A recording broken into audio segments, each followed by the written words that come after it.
Oh, you guys hear me? There we go. Testing, 1, 2, 3. How are you guys doing? It's so good. It's so good to be live with you. Let's delve into the miseries of the world. Yes, one by one and bit by bit. I see we've got a couple of hundred of you watching already. Please make sure you've hit the like button. Because, well, come on, you know the drill. I don't have to explain this every time, but it helps the channel and I'd be very grateful, right? So, first of all, before I begin, you need to tell me where you're watching from, where you're tuning in from. I demand this. Yes, I sanction this. So you better make the chat explode right now, even if you're watching on replay, by the way. Yeah. I'm trying to show you guys the chat, like what I'm seeing. I mean, you're in it if you're watching it, but there we go. I can't even read it. How the hell am I supposed to read that? It's too fast. You guys made the chat explode. Look, I see Luxembourg, Canada, Saint Petersburg. We're going to talk about Saint Petersburg. Florida, Sweden, Manchester, Bristol, Boston, Canada, Luxembourg. Someone's spamming Luxembourg all the time. Hey, we get it. I'm messing with you. Northern California, Cincinnati, the Czech Republic, Chicago, Jacksonville, Sudan, Serbia, the UK, the Netherlands, somebody's house, and someone asked if I'm feeling okay. Well, that's very kind of you. You're a real one. Yes, I'm good. Thank you. I hope you're good too. New Zealand, Serbia, yada yada. I mean, I could literally take the globe and we would, you know, thank God, we would have like every country here. You guys are absolutely amazing and astounding. I'm so proud. I could not be prouder of such a community. Wow. Wow. I mean, what a gem. What a gem of a thing to have. So thank you guys very much. And you can keep spamming the chat, by the way. I mean, not too much, but you know, when I say spam, I mean everybody all at once, not one person spamming. But tell me where you're from, if you've just checked in or you're just watching or on replay or whatever. Let's get into our topics, though. We have a lot of things to tackle, man. And I was actually, it's funny because I talked about these topics with, you know, other people, and as these stories broke, and you know, I'd be so concise and you know, summarize these things beautifully, if I may say so, right? Because in conversation, you don't have, you know, I can't take as many liberties as I can now, being the, you know, the writer, director, and producer, and the quote unquote star of this program. But my point is that I was hoping I could, you know, make any person, even someone who doesn't have an understanding of politics, grasp these issues as well as I had when I was speaking with Claudia, when I was speaking with other people. Let us begin with the assassination. I feel that this is, well, not only the latest of the stories, but it got me fired up. Not because I know the guy, not because I've watched any of his work, and that's irrelevant, and I'll tell you in a second why. So let me just put this on. And for those of you who don't know what I'm talking about, you will know in a second. So there we go. Okay. Let me give you the gist of it in a nutshell.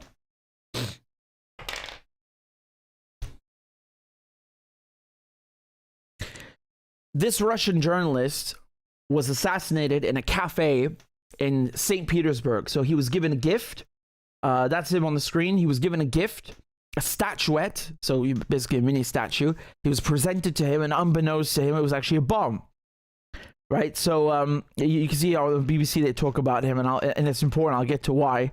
But basically, his name is Vladimir Tatarsky. So that's the name of this journalist who was killed. And of course, you'll have people say, well, he wasn't a journalist. He was a blogger. And then people say, no, he was a mill blogger, which is a military. I don't care. The guy's a correspondent. Yes or no?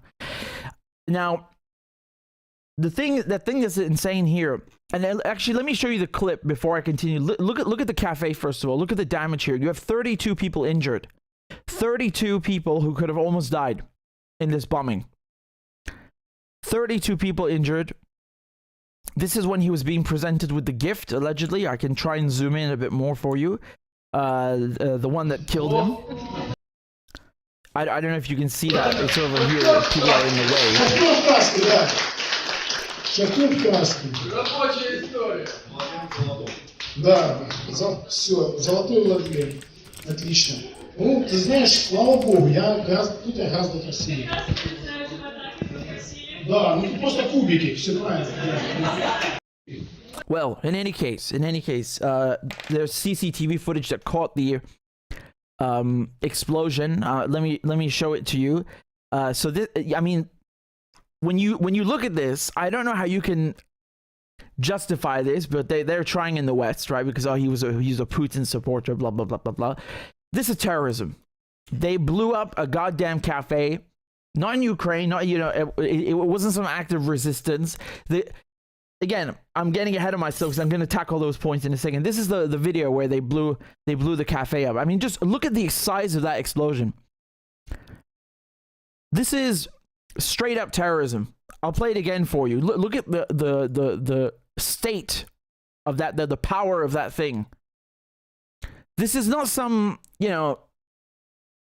some random IED that a Ukrainian just happened to build, in their backyard with some ingredients lying around. No. This is very, very high grade military explosive. It's probably C4. I don't know the details of it, but my point is, it's a state actor, right? Only a state actor. Or if we're talking about maybe very, very powerful terrorist organizations, I don't think Daesh wanted to kill this guy, for example. So you have to, the most logical thing is that this is a state actor that killed him. Now, what I want to explain to you is that the revolting justification in the West of this act of terrorism, I mean, the precedents that this said, look at this. So there's the video. And then right underneath, this person saying, well, he was seen as pro-Putin, right? So they kind of like drop it in there. They put the seed in they plant the seed in your mind. Well, he was seen as pro-Putin, as pro-Wagner, pro-Russian invasion of Ukraine. He smeared his opponents. Just to kind of like give you a little taste, like why he deserved to be blown up in a cafe. And this is just one example, right? It's just one example, but another one that I saw was in NBC. I think they were saying, well, there was a death. What do you mean a death? Like, I was assassinated. Why were you trying? They speak in such vague terms all of a sudden, right? Like they can't quite pinpoint what exactly happened. It's not clear to them. Jesus Christ! I mean, look at your newsroom and the budget you have. You can't discern a terrorist attack when you see one. What I want to say here is that 32 people were almost killed. And they're trying to justify this by telling you, oh, he was pro-war. Okay? Here's another example of this. This is from Bell End Pussy. That's so on the fact listen that to what they it's say. more likely to be a Ukrainian operation. He was a legitimate target. He was an officer and an intelligence officer and a propagandist at the same. So that is false, because he was not an officer of any kind. In the BBC article about him, they literally say that he was neither a Russian official nor a military officer. So this guy has nothing to do with the Russian government or the Russian military. So I don't know where this person on Sky News from Bell End Pussy is suddenly stating he's an officer. No, he's not. Same time. Wouldn't the Ukrainians confine their operations to military sites rather than a cafe in Russia's second city? Even the guy's like, maybe they should focus on soldiers, like Russian soldiers, instead of a guy in a cafe in Russia. Even he's like perplexed by what is the military value of this? Well, absolutely, but this is a war of little resemblance to what we've seen before. It's a hybrid war, in addition to being a... What? No. You've been telling us in the Western media for a year now that this is the biggest war since World War II, and it's the biggest mobilization and military action since World War II. What do you mean it's different? It's a hybrid war. Like, you can kill a few journalists. It depends on the cafe they're in. What does this mean? A hot war. This cafe, whether or not it was owned by Prigozhin, the owner of Wagner, was a cafe that was used regularly as a sort of a gathering point for Russian cyber warriors that are in fact targeting Ukraine's infrastructure and other organizations. Nerds like to come with their laptop and chill in this cafe, so that makes it a legitimate military target. Wow, the brains on this one. Organizations that are linked to the Wagner organizations. So Whether or not this was a purely civilian location, one might argue with that. It's a fucking cafe. What do you mean whether it was a purely... It's literally cafe. You said it's a cafe. Everyone can see it's a cafe. What is the military or strategic value of blowing up a cafe? It's an assassination, man. They're so scared of like just saying the truth. They're like pussy... I don't know when you guys told me this expression. Pussyfooting around it or something. I don't know. It's like basically tiptoeing around the issue, right? Pussyfooting, I think it was. It must be probably a southern expression or something. I don't know. Now, if this was deliberately targeted attack, which it looks like, I mean, if this statue that we understand exploded that he was presented with in this cafe, this would be the second assassination, would it not, on Russian soil, of a senior figure associated with the war in Ukraine? Listen. Yes, it will be probably the second and probably the first sophisticated, well-performed operation, because the previous one, at least from the information that has been leaked, did not achieve its target. The target of the previous one was Alexander Dugin, one of the lead ideologists of the Russia imperial state doctrine, somebody who believes that imperial, the Russians have an empire apparently, that Ukraine should not exist. Whereas his daughter, who was using his car at the time, who was equally a propagandist, but not in any way as influential as her father, and as much as a legitimate target as her father would have been, was killed. Wow. So being a thinker or an ideologue, as they say, she's a legitimate target. It's like we didn't get the guy, but you know his daughter is just as shitty, so it's okay. We'll take that instead. Listen to these people. Listen to these people who are on Sky News and telling you that it's okay to assassinate journalists or people who just speak that you don't like. I mean, let me put this to you. This is their logic, okay? This is according to their logic. What about Shep Bush?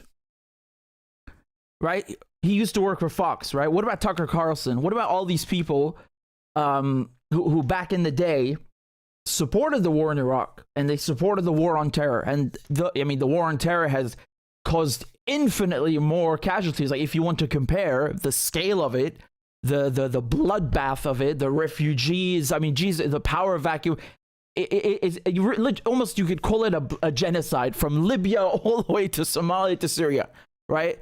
There isn't an Arab country they haven't left alone. Are you saying now that we should go blow up Tucker Carlson while he's having dinner because he supported the Iraq war? What is that what you're telling us? I'm not saying that you should do that. I'm against that. I don't think you should blow up anyone, definitely not journalists. But they are saying that you're a legitimate target if you are pro-war or XYZ. Well, look, man, I can tell you there are a lot more pro-war journalists and pundits in the West than anywhere on the face of this goddamn planet. And you know that, and that's a goddamn fact. Are you saying we should go kill them now when they're in cafes? And just, never mind the civilians around them. It's a legitimate target, right? Like he says. Look at these sick people, man. This, however, today achieved apparently the intended target. It was a statue that was given to the target and it exploded and killed only him, while 19... The target. Not, the journalist. No, the target. This is really incredible, like how you can just go on there and justify this stuff and dare you, goddamn dare you, try to justify Palestinian acts of resistance or, Lebanese acts of resistance, like stuff that is like very clearly straight up anti-colonial, If you do that, you're a terrorist. But if you want to blow up Russians that we don't like, that's okay, even if they're journalists. Go ahead. Other people have been hospitalized, I understand. How much can we attribute to the theory this could have been by the resistance movement? That's a word you will never hear when they talk about anything to do with resisting Anglo-Saxon occupation. So they're referring to her, right? So they actually have a selfie together, right? This daughter of Alex Dugan, right? So she was killed, as he just pointed out, instead of, I guess it was meant for her father, right? I don't know, really. Maybe they wanted to kill her to send the father into a spiral of grief. That could also be something. But the point is, she was killed. And this guy's saying, like, oh, she's a legitimate target. Motherfucker, do you see her in uniform? Is she wearing a uniform? Is this a Russian uniform that I'm not aware of? This is a woman. She's a civilian. And she said things you don't like, so she's a military. There's no strategic value in blowing up a cafe in St. Petersburg. This is terrorism. If an Arab had done that, you would call it terrorism. Why are you pussyfooting around this term? This is terrorism. You blew up a journalist in a cafe and you injured dozens of people. Terrorism, period. With no strategic value, no military value, which makes it all the more pathetic and cruel. Right? And they're trying so hard to justify it. Oh, but... God damn, man. What are we going to do? Even the BBC are saying this guy's, he's not in the Russian government or he's not in the military. You know? He has 500,000 followers and he supports the war in Ukraine. And let me tell you, I have not watched a second of this guy's stuff. The guy who got killed, Tatarsky. And I on purpose. Do you know why? Because it doesn't matter. I don't care what he said. If the guy's a journalist, how are you justifying assassinating him? Right? This is crazy to me. This is crazy to me. There's actually, I saw this online. There's these two were killed in the last 12 months by they were assassinated, right? Zero strategic value. Here's Pepe Escobar. He says they bomb journalists, don't they? On the assassination of Tatarsky in a St. Petersburg cafe, Ukrainian neo-Nazis have now started a terror campaign against Donbass and Russian military correspondents. This is what they want. They want you to fear opening your mouth. They want to intimidate you, especially, as Pepe pointed out, if you are in that region or from that region, they want to show you and send a message that we will come after you and blow you up. Daesh, they're like ISIS. I mean, what do you want to say? This is Daesh mentality. This is what it is. Pepe also says the terror attack in St. Petersburg, which killed military correspondent Tatarsky, was set up by the main intelligence director of the Ukrainian Defense Ministry. The head of GUR, Budanov, is directly involved. Shades of MI6. Blowback is going to be a bitch. I mean, I have no doubt that MI6 and the CIA at least knew about this stuff, right?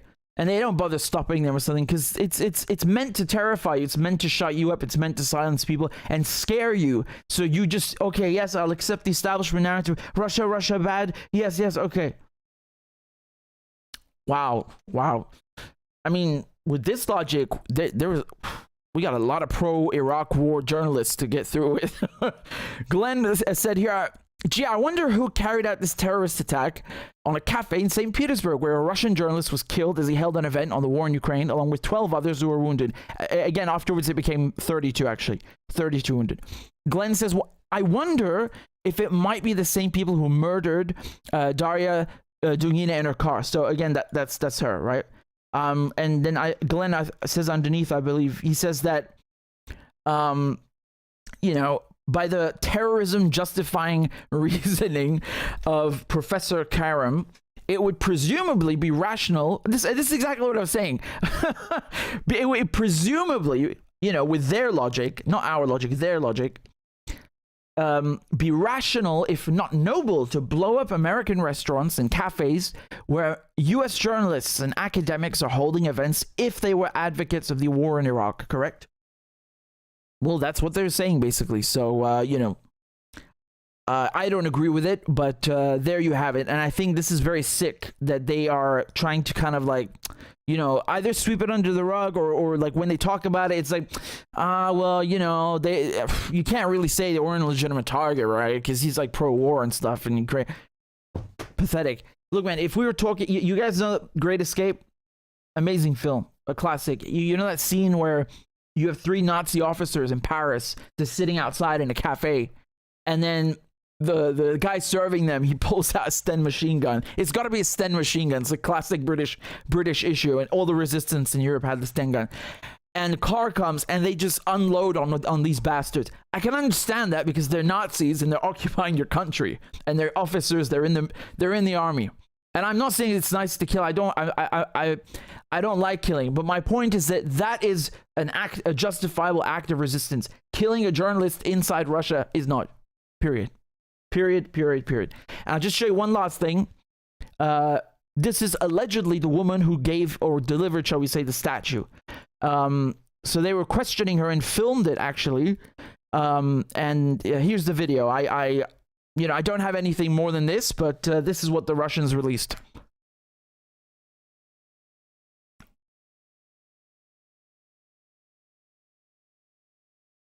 Понимаю. За что? За, я бы сказала, пребывание на месте убийства Владлена Татарского. Что ты сделала? Я принесла туда эту статуэтку, которая взорвалась. А кто тебе передал эту статуэтку? Можно я попозже расскажу? So look, man, this is an open lead, shall we say. We'll get back to this later if there's more information. I think I've seen quite a few images of her. I don't know if it's her. She seems quite uneasy about saying who gave it to her. Some people have a theory that she didn't know that it was a bomb. I don't know, man.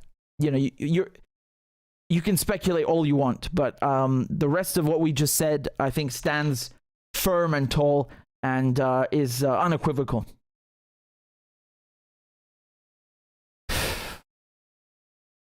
Why don't you just like cut their heads off like ISIS on camera, while you're at it? While you're at it, since you're justifying this, I don't know, we shouldn't start giving them ideas, right? God. One last thing I want to say, actually, one last thing I wanted to add, I forgot. At best, you could say this guy entered Ukraine illegally. He didn't have a visa. He has to be fined and deported, and that's it. It ends there, right? But this stuff, assassinate. I don't understand this. There's so much effort put into causing misery. Those people who survived probably have trauma now, and have to deal with that. And his family, I don't understand the logic of this morally, militarily, strategically. It's just straight up evil terrorism. That's what it is. It's nothing else, Let me move on to the next topic. Before I do, though, I see we've got 800 people watching. Welcome to all of you. If you have not written this yet in the comments, tell me where you're watching from, where you're tuning in from. And I noticed one of you, when I said The Great Escape, said Steve McQueen. You're damn right, Steve McQueen. I love Steve McQueen. Who does not love Steve McQueen? There's actually I think there's two versions of that film. One was in color and one was in black and white. I enjoy them both equally, but I watched, I think, the one in color recently is very good. It's a wonderful movie. I grew up with those. Look, we've got people coming in from Russia, Iran, Germany, Las Vegas, Moscow, Bangladesh, Neymar Land, New Mexico, New Jersey, Canada, Russia, Cyprus, Iran, England, Toronto, Bangladesh, San Francisco. I love you guys. Iraq, Portugal. Look at this, man. You filled up the whole map. We're gonna have to come up with new countries now. Beautiful. Bless you guys. You are rocking it. Just do me a favor, please. Hit the thumbs up, because half of you have not clicked on the like button. So please do that for me. It helps to promote the channel. Speaking of terrorism, let's go to the next topic. So, what should I say? I don't even know what to say. I have to cover this topic, and I'm dreading it because I'm going to sound like a broken record. Guess who bombed Syria? Israel bombed Syria again. And just to show you like how look at this, like April 1st. Let's start actually here. Look, March 29th, Israel bombed Syria. March 31st, Israel bombed Syria. April 1st, April 2nd, and April 4th. They don't waste any time, right? They don't take any breaks. It's yellow, one day after the other. I mean, this is disgusting. Do you think this gets any attention in the mainstream media? And I have to cover this stuff because no one else is going to do it, and I feel like I sound like a broken record. They're the broken record. They're the ones who keep doing the same goddamn thing, the same crimes. And you know why they get away with it? Because no one questions them. No one holds them to account like Russia. Everyone's focused on Russia. What about what Israel's doing? So just to recap here, basically on April 1st, they hit Homs and injured 5 Syrian soldiers. On April 2nd, I love this description, an unidentified aircraft likely of Iranian origin. What do we have, a new acronym now? It's not a UFO, it's a UAIO. It's an unidentified aircraft likely of Iranian origin that crossed into Israeli airspace. Would you mind defining Israeli airspace? Is it the Golan Heights, which is Syrian? You know, tell me, please. Pray, tell me. So they say it crossed into Israeli airspace from Syria, was shot down by Israeli helicopters and planes. And shortly after, Syrian media reported explosions at an airport near Damascus, but did not blame Israel. Maybe it was Tanzania. Maybe it was Taiwan. Maybe it was China. Maybe it was Chile. I don't know. Why would you think it's Israel? It's, anybody could have done it. Israeli airstrikes on April 4th killed 2 Syrian civilians. I was literally getting this ready while I was looking up all of these things, and they bombed Syria. Like it never ends. And I want to tell you something. Do you see how this has become more concentrated now? Like it's every other day or every single day.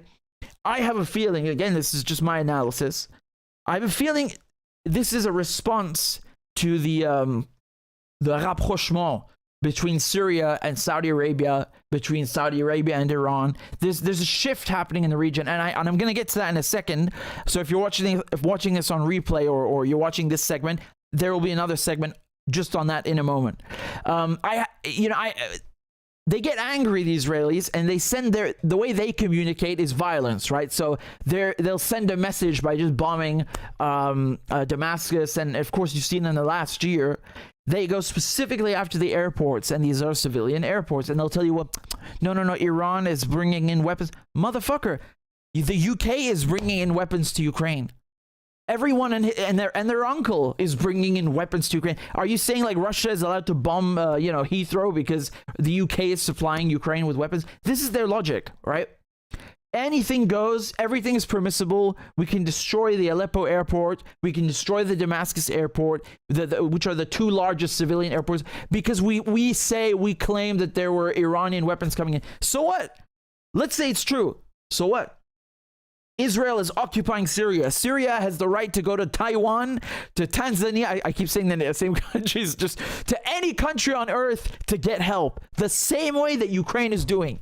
When Zelensky goes around and he pleads for help for his country, for his homeland. Syria can also go to Iran and say, help us. These motherfuckers are stealing our water and they be occupying us for 40 goddamn years. What justification do you have to then hit Syria for defending itself? This is something you'll never hear on the mainstream media because they are cowards. They are cowards. They understand resistance and all. We have to help Ukraine. Everybody has to, buckle up and just kind of accept these higher gas prices. And we have to send them weapons and we have to prioritize them because it's act of resistance. But when it comes to other legitimate acts of resistance, ones that have been going on for longer, oh, screw that. Who cares? Here's an IRGC officer who was killed. A captain. So IRGC is the Islamic Revolutionary Guard Corps. And they're Iranian. So, Syria has help from Iran, from Hezbollah, from Hashd al-Sha'bi. It's the resistance. It's when we say the resistance axis, that's what we're talking about, right? And I want to show you this. It's so funny, man. Like I've pointed this out before, but I'm going to point it out again. Look at the headline. Read the headline for me. What does this headline say? Syria says 5 soldiers hurt in Israeli airstrikes on several targets near Homs. Okay? Here's another headline. Israeli airstrike kills 2 near Damascus amid series of attacks, Syrian state media. Now, I don't think there's any negative connotation with Syrian media or Syria says or Syrian state media. Syrian state media couldn't dream to compete with the BBC propaganda and the CNN propaganda. Syria and China and Russia and Iran are amateurs compared to that fucking propaganda, right? I say this jokingly, but also, it's half true. My point is they always try to kind of put in your mind that the regime said this. Look at the Syrian evil Assad regime is claiming this. So it's probably not true. Israel didn't do anything. And I know you might think that I'm singling out to headlines. I swear to God, man, I swear to God, pick any year. You're gonna get lost anyway when you Google Israel bombing Syria. You will be drowning in 100 pages of different incidents. It's always the same thing. And you're gonna say, well, I picked an Israeli paper. It says the Times of Israel. No. Go. You'll see this in Reuters. You'll see this in CNN. Pick anyone you like. BBC, same thing. They always say, well, the Syrian regime is claiming this, so maybe it's bullshit. That they try to program you, poison your mind constantly. The Iranian regime, the Syrian regime, the North Korean regime, those evil boogeymen that are out to get you, the Chinese Communist Party, the regime, and so you can't trust them, right? Because maybe it's not true, and we're angels and we didn't do anything. Here's another thing that happened. This is April 3rd. You had a roadside bomb attack in Dore, right? So once again, Syrian state media reported. Dude, let me tell you something. If this happened in Ukraine, like there was a roadside bomb, okay, or I don't know, a Russian airstrike killed 2 people, do you think that they would bother putting Ukrainian state media or the Ukrainian military says so? They do it inside the text, sure. They'll give you more details, but here there's a constant barrage of propaganda and programming to screw your mind and poison your mind against countries that have done absolutely nothing. This is from Al Jazeera. Car bomb rocks a suburb of Syria's capital, Damascus. This is what I was referring to. Yeah. So Al Jazeera are a bit more mature. They don't bother cluttering the headline with what we just discussed. This has happened in Mezze, so as they say, it is an affluent suburb. It's a nice place, and that's where this happened basically. So I don't know. It's kind of weird because they're saying, according to police sources, an explosive device in a civilian vehicle was detonated, bursting into flames that spread to 2 vehicles parked nearby. And nobody has come forward to claim responsibility for the attack, and it's unclear if it was meant to target a particular individual. Jesus Christ, if that is not the most pathetic terrorist attack in history. No one knows who did it, and he didn't do anything. No, it's really funny, man. But if we're being real, I'll say what I wanted to say in a second. Just look what they say here. They say a number of senior government and security officials live in Mezze, and the United Nations and a number of embassies have their offices there. That's correct. On February 27th, a Syrian officer involved in developing weapons was killed in a car bombing in the Damascus countryside. Why do I bring this up? Because we're talking about the airstrikes, which are becoming more frequent. But the Israelis, they're another one of their signatures is car bombings, right? And you can see this in Lebanon. They have many times in Lebanon, and in Syria as well, right? With the CIA, they for example, forgive me because I forget which assassination this is. I'm getting lost literally. They basically had the CIA swap one of the tires with another tire filled with C4. And of course, they assassinate people like this in Jaramana, wherever it is, inside of Damascus. So this is something they've done many times. Now, they're not saying it's Israel in the article, but for me, when I'm reading it, I'm like, who the fuck else does car bombings in Damascus? Who? Like, just who else would do that, right? What I'm interested in knowing in this particular incident on April 3rd is who are they targeting, right? This is something. And then another incident, here you go.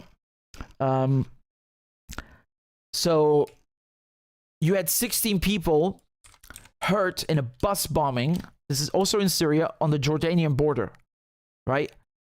I mean, can we get a break? Can people get a break? Every single second there's a car bombing, a bus bombing, an airstrike. How can people live like this? And they got sanctions on top of it. This is not a life, This is not a life. This is cruelty. This is cruelty, and this is what your American tax dollars are financing, and the war machine is financing, and the media allow this and don't tell you about this and don't want you to know about this, so you can't be outraged, right? Most people don't know, so how could they possibly protest against this? You know, I'm just saying that here, this is from, just to give you some more details here. Look, this is from April 4th, right? So, I mean, it literally just today. There was a bus attack in Syria South near the Jordan border. As I said, 16 people wounded. And they're saying it took place near the Sayda Bridge on the Damascus Amman highway. And remember, this is actually delicate because Jordan only recently reopened its border with Syria. So having shit like this happen, it's not exactly, you know, comforting, right? Now, they say that it's probably ISIS in this case, because, you know, they're lurking in the region. And, well, you know, this is kind of a moot point for me because the Israelis themselves, the Israeli military officials and intelligence officials have come out and said, we gave medical assistance to Al-Qaeda fighters, to ISIS. We helped them because we want, like, the enemy of my enemy is my friend, right? So that's their mentality. Like, you know, well, we don't like the Syrian government, so yeah, let's jump in bed with ISIS or Al-Qaeda or whoever, literally whoever. There's no, you know, it's kind of shocking because, you know, who's Israel's biggest ally? It's the United States. So, you know, they don't care that there was 9/11. They don't care. Mehdi Hassan asked this to the former Mossad chief. They don't care, right? It's like, whatever. You want to help us screw the Syrian government? Let's go. So my point here is that you have the United States occupying Syria, Turkey, another NATO country occupying Syria, Israel occupying Syria. You know, they've chopped it into 15 pieces, and then you end up with things like this. This lawlessness, this terrorism, this chaos. And I just want to say one thing. If this happened in Ukraine in the span of a week, would it not be front page news? Bus bombing, car bombing, you know, multiple airstrikes. Would this not be front page news? Would this not be front page news? How come it doesn't matter when it happens in Syria? Don't tell me it's like, oh, it has nothing to do with the... Who is in Syria? Literally Western countries. Who created this situation? It's not only Western countries, it's also Israel, and it's also the, you know, unfortunately, some other Arab countries, Saudi Arabia, Qatar. You think it's just, you know, this didn't fall from the sky, all of this turmoil. That's my point.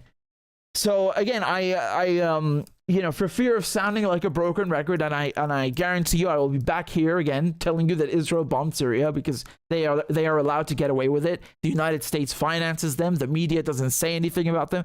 And you know, I like to think that they're the broken record. I'm just reporting.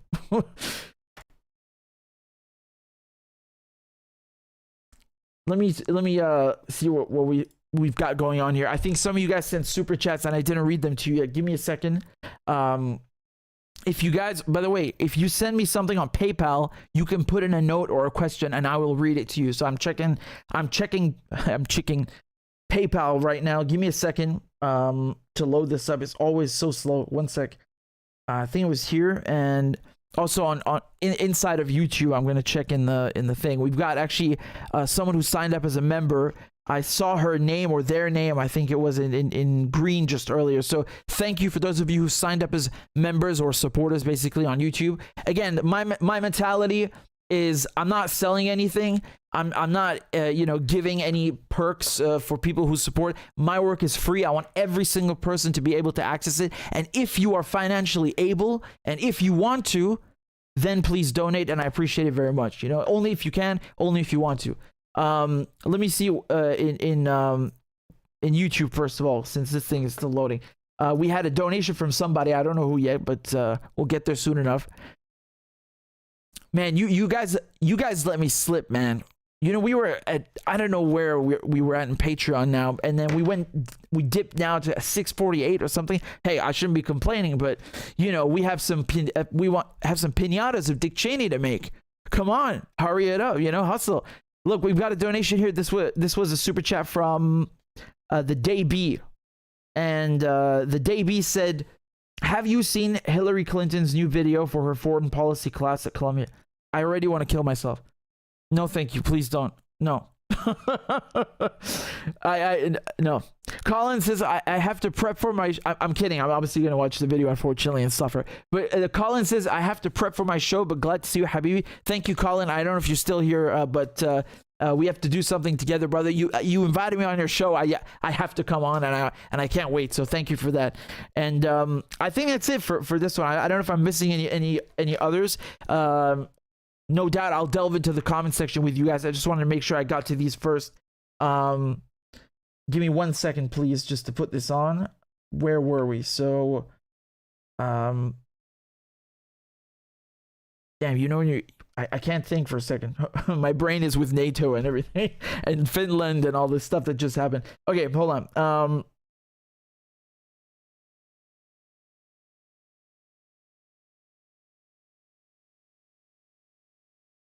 Okay,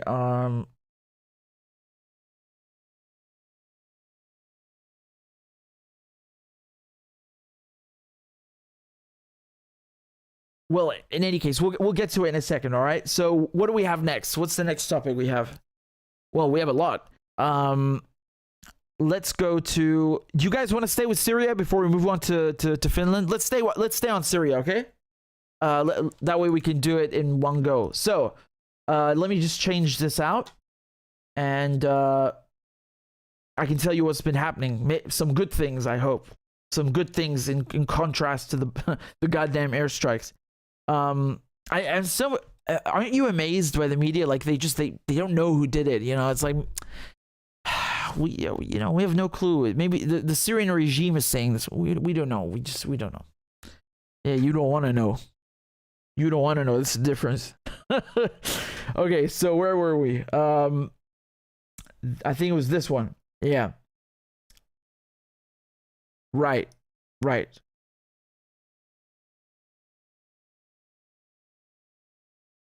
Okay.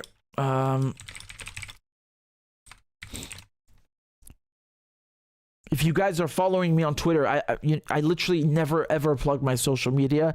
So if you want to, you should, because I post a lot. You've seen me talk about this, so let me give it to you in a nutshell. Yes. So some good news. The Saudis have said that they will invite Bashar al-Assad, the Syrian president, to a summit in May that's going to take place next month, an Arab League summit. And why is this good for Syria? Well,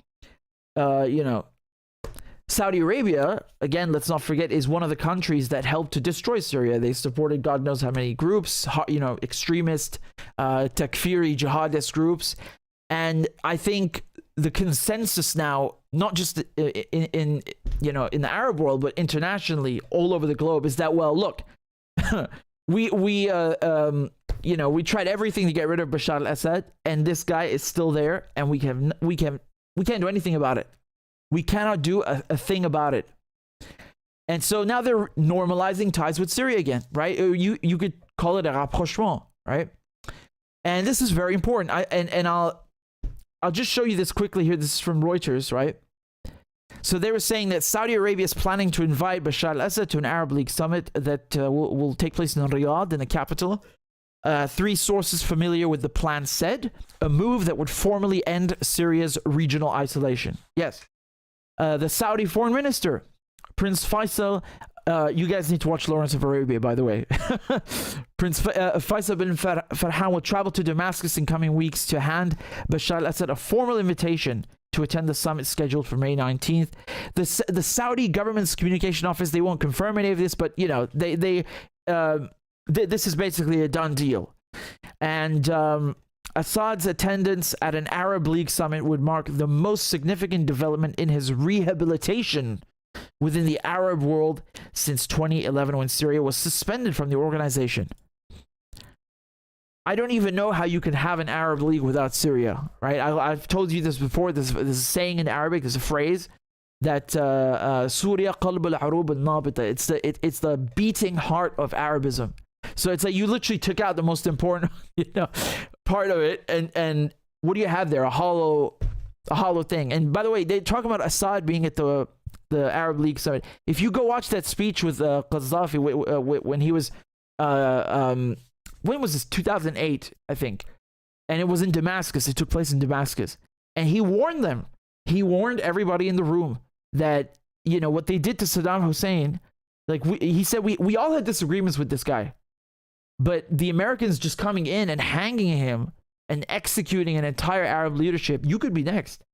And you had people laughing in the room. I think Bashar al-Assad was one of them. I don't think because he didn't take it seriously, but, you know, and he was next, actually. Qaddafi and Bashar al-Assad. I mean, it's a weird, sick irony. But that is one of the best speeches that has ever been given. You should go watch it. I really, really, really recommend it. So just to further show you how this rapprochement is taking place, last month, sources told Reuters that Riyadh and Damascus had reached an agreement to reopen their embassies after the Muslim holy month of Ramadan. So again, this is very, very significant because what did we also see recently? We saw Iran and Saudi Arabia resume ties, and this is really good because look at the difference between what's happening in Europe and what's happening in this region, in the Middle East or West Asia, just in this tiny period of time. Diplomacy, it works, it's nice, right? Now the problem here, and I've spoken about this with many with friends and family, said, how do you forgive the Saudis for what they did to Syria? If you're from Yemen, how do you forgive the Saudis for what they did to Yemen, to Syria? I don't mean the people, al-Sha'ab. I mean the leadership, the government. Because Saudi Arabia was never affected by any of this, neither in the war in Yemen, neither the war in Syria. Saudi Arabia was always safe and always untouched, but a big player and in those theaters. So my point is that it's very easy for the Saudis, and I'm not knocking them. I'm not saying they shouldn't do this, but it's very difficult for a Syrian or a Yemeni to just swallow their pride and act like nothing happened. The country's destroyed, man. The country's destroyed, and there are many actors who are also involved. But there has to be a process of reconciliation. Maybe this is it.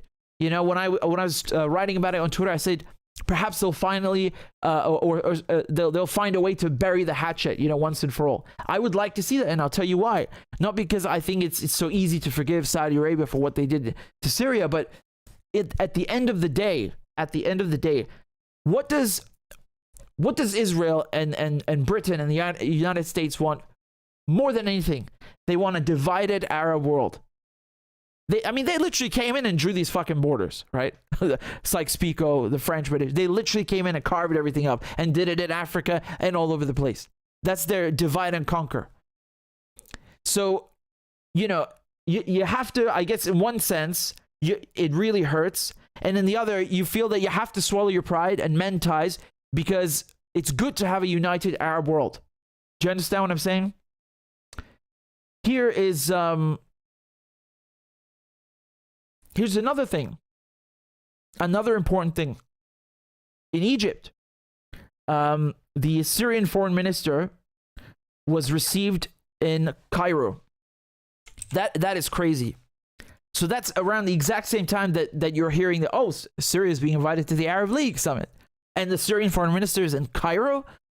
Egypt is no is a big player, right? Egypt and Syria used to be one country, by the way. Which I like. The thing is that Egypt was very dominant. Many people didn't like it. It was an imbalanced relationship. But the idea of it, again, a united Arab world is good. It's important. It's the only way of fighting European colonialism effectively, or one of the most effective ways. But I just wanted to show you this quickly with the. I had a clip of them speaking. Yeah, it was this one. Here's the Syrian foreign minister. First time that he visits Egypt in over 10 years. So these things that are happening now are very, very significant. Like, it's the first time you're seeing Arab countries talking to Syria in a decade, man, in a decade. This is so important. Here's... there you have the Egyptian foreign minister, Shukri, and... that's him, and then on the left you have Faisal Magdad. First time they speak together in over a decade. I mean, this is really important. And then on top of that, we're not done. We're not done. I got more coming for you. Look at this.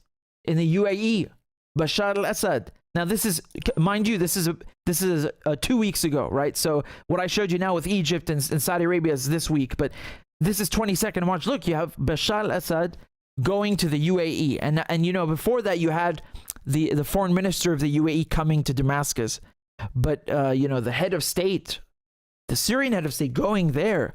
That's even more significant. So I mean, look at this, man. Just look at this. Crazy, right? واشتقنا لكم فحان الوقت أن سوريا ترجع إلى محيط العرب. Sorry, let me just lower that so you can see the subtitles. فحان الوقت أن سوريا ترجع إلى محيط العرب. نعم. الأخوان. Yep.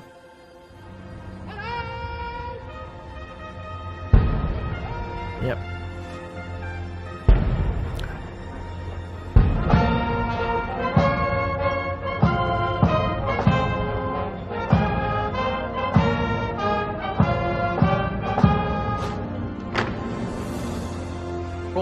They rolled out the red carpet for him and everything, right? I mean, that's normal during a visit from a head of state, but it's good to see this, man. It's heartwarming, and this is what I'm telling you, man. It's not just because it's Syria.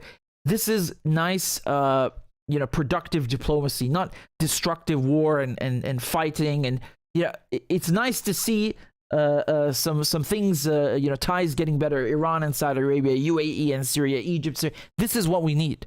This is what we need, especially when everything in Europe is falling apart and affecting the rest of the planet. It's not it. I should have said this earlier when we talked about the assassination of Tatarsky. But they talk about all these European values, the democratic values. What? Fighting? Killing journalists? What do you mean? Why don't you show me diplomacy? I want to see diplomacy, real diplomacy, engaging with one another. No. Oh, let's buy more weapons and yes. So, this is from the official Twitter from Mohammed bin Zayed. He said, "I welcomed President Bashar al-Assad of Syria to the United Arab Emirates today, and we held constructive talks aimed at developing relations between our two countries. Our discussions also explored ways of enhancing cooperation to accelerate the stability and progress in Syria and the region." Now, this brings me to another point. You see how he says stability, progress. What he's saying, what he means by that is rebuilding Syria. Now, I'm not. Don't get me wrong. I'm not saying like he's in it for the money or something. Not at all. Not at all. Syria has to be rebuilt, whether the world likes it or not. It has to be done. But I'm a bit wary of people maybe looking at the situation in Syria, and I'm not saying it's the UAE, but just in general, and thinking, it's a nice juicy meal ticket, or it's an easy ride to make some money. And this happened before many countries. You can look at Afghanistan, you can look at Iraq. Oh, we're rebuilding the for example, the armed forces there. Yeah, we got to get them all these helmets. We got to get them the boots. They're making money for their friends and the corporations, right? It's a scam. I wouldn't say a scheme. It's both a scheme and most particularly of all, a scam, right? Now, hopefully that won't happen with Syria. China, for example, is a country that did not send jihadists or weapons to anyone in Syria, and is ready to help Syria rebuild, right? The Caesar sanctions they've really tried to squash Syria and isolate it. And it's so nice to see countries just say, like, you know what, screw you. We're going to engage with Syria. These are our brothers. This is, a pillar of Arabism, of Islam, of our society and our region and our culture and our history. It's good to see this, man. That's all. I just wanted to show you, though, that things are coming together, right? Like faster than ever. You got Jordan reestablishing, with the rapprochement, Egypt, UAE, Saudi Arabia. What I'm waiting for is Qatar. How's that going to take place? Because Qatar, like I told you, armed a lot of groups in Syria to overthrow the government. Turkey's another one. Turkey's not an Arab nation, but it is Syria's neighbor, and it is a majority Muslim country. So how is Turkey gonna mend ties with Syria after everything? Because Erdogan has indicated he's willing to, accept Bashar al-Assad. How generous of him. But I think it's awkward for these guys. Don't you think it's awkward? Like after trying to kill someone for 10 years, you invite them over for tea. I'm not this photo here or video in Egypt, but like the other ones are a bit awkward. Jesus. I would feel horrendous, man. Like, I'm sorry, bro. We tried to kill you. Maybe we shouldn't have done. God. Oh man. Anyway, let's see how this goes, and you can see it's snowballing, right? So let's hope it gets better and faster, and most important of all, that people in Syria have their standard of living rise, that they can actually live and have a good standard of living as well. Right, a good infrastructure. That's my dream. I want Syria to have railways and clean water and everything, and electricity running. It was running 24/7 until the war started. It was getting better. I witnessed that with my own eyes. Syria was getting better every single year. The government was actually making it a better place, and now they set Syria back decades. So there's an arduous process that lies ahead. Just politically speaking, Bashar al-Assad, this guy looks like the shit right now. Like he's the boss, he's emerged from this unscathed. I mean, the country suffered, no doubt. And I'm sure him to a certain degree, since he's the leader. But my point is that politically speaking, he has literally emerged like al-Assad, which means lion in Arabic. They have no choice but to welcome him. They have no choice but to accept him. They have no choice but to reestablish ties. And so the awkwardness and the uncomfortable sentiment lies rather with them than with al-Assad. And politically speaking, he's looking very, very strong now. United States, Israel, they're going mad. I think this is one of the reasons why Israel is bombing Syria every day now, not every other week. They can't do anything to stop it. Let's see. Let's hope there's more diplomacy and more rapprochement. Here's the last video. I just showed you this one.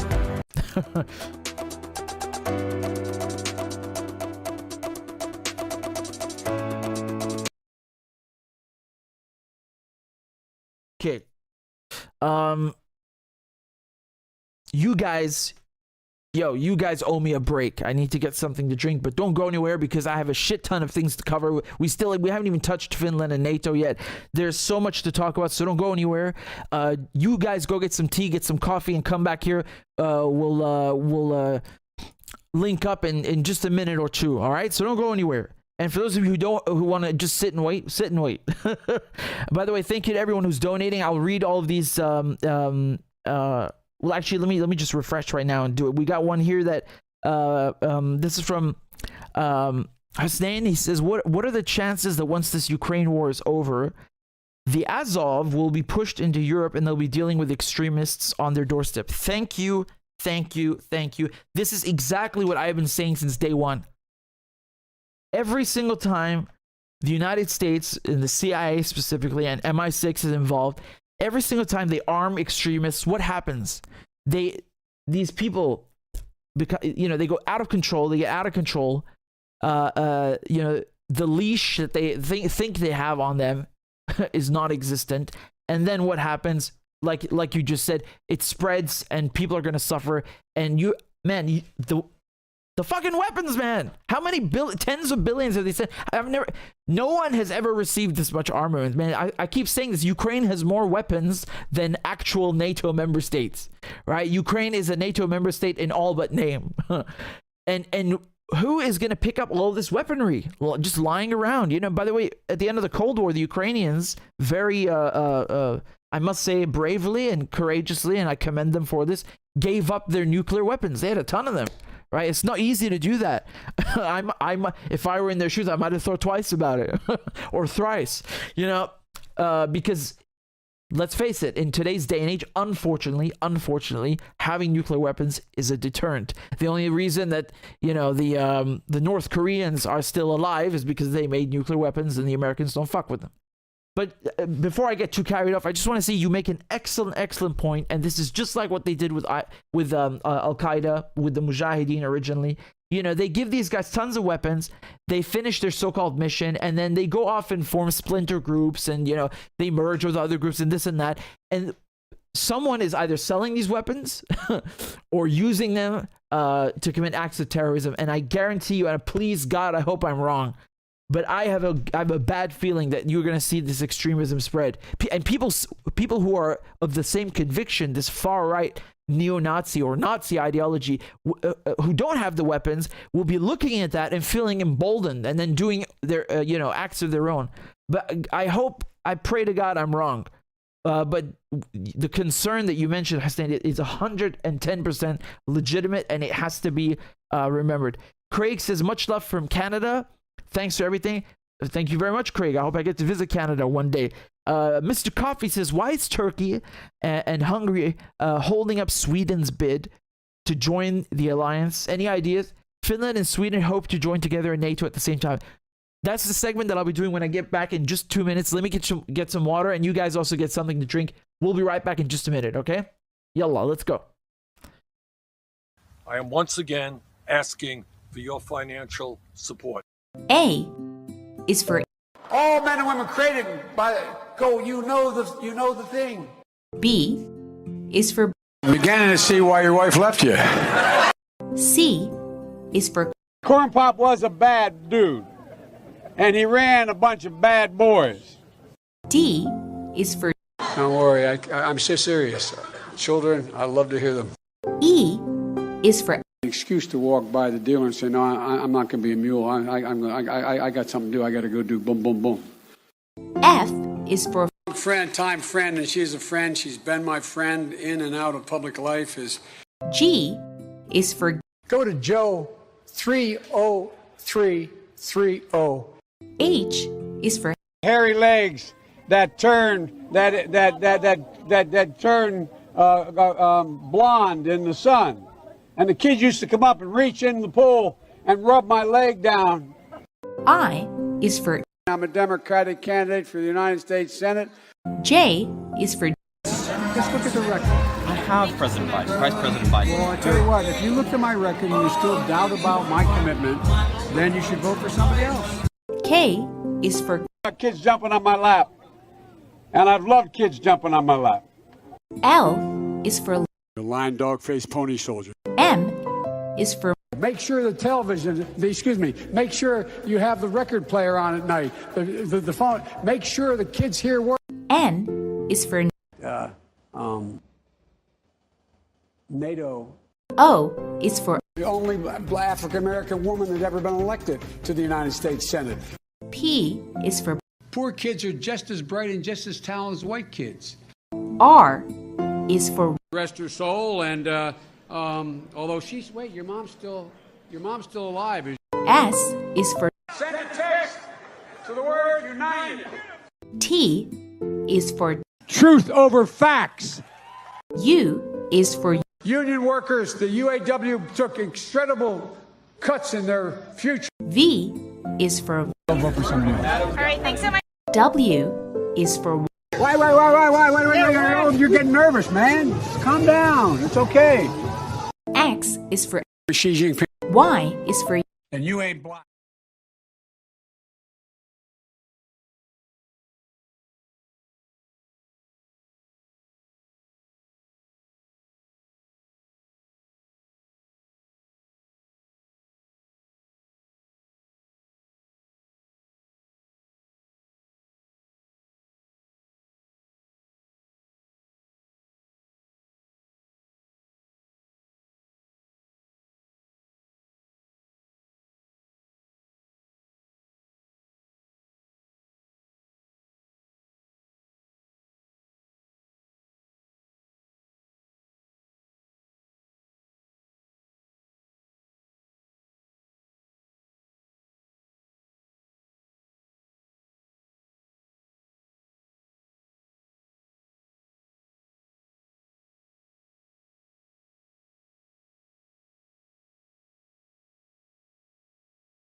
Sweden wanted to join NATO. They broke with their decades-long neutral stance. Turkey was one of the only countries, I think along with Hungary, that was saying, we're not going to let you in, because you need to have consensus, right? You need all the members in NATO to say, okay, you can join.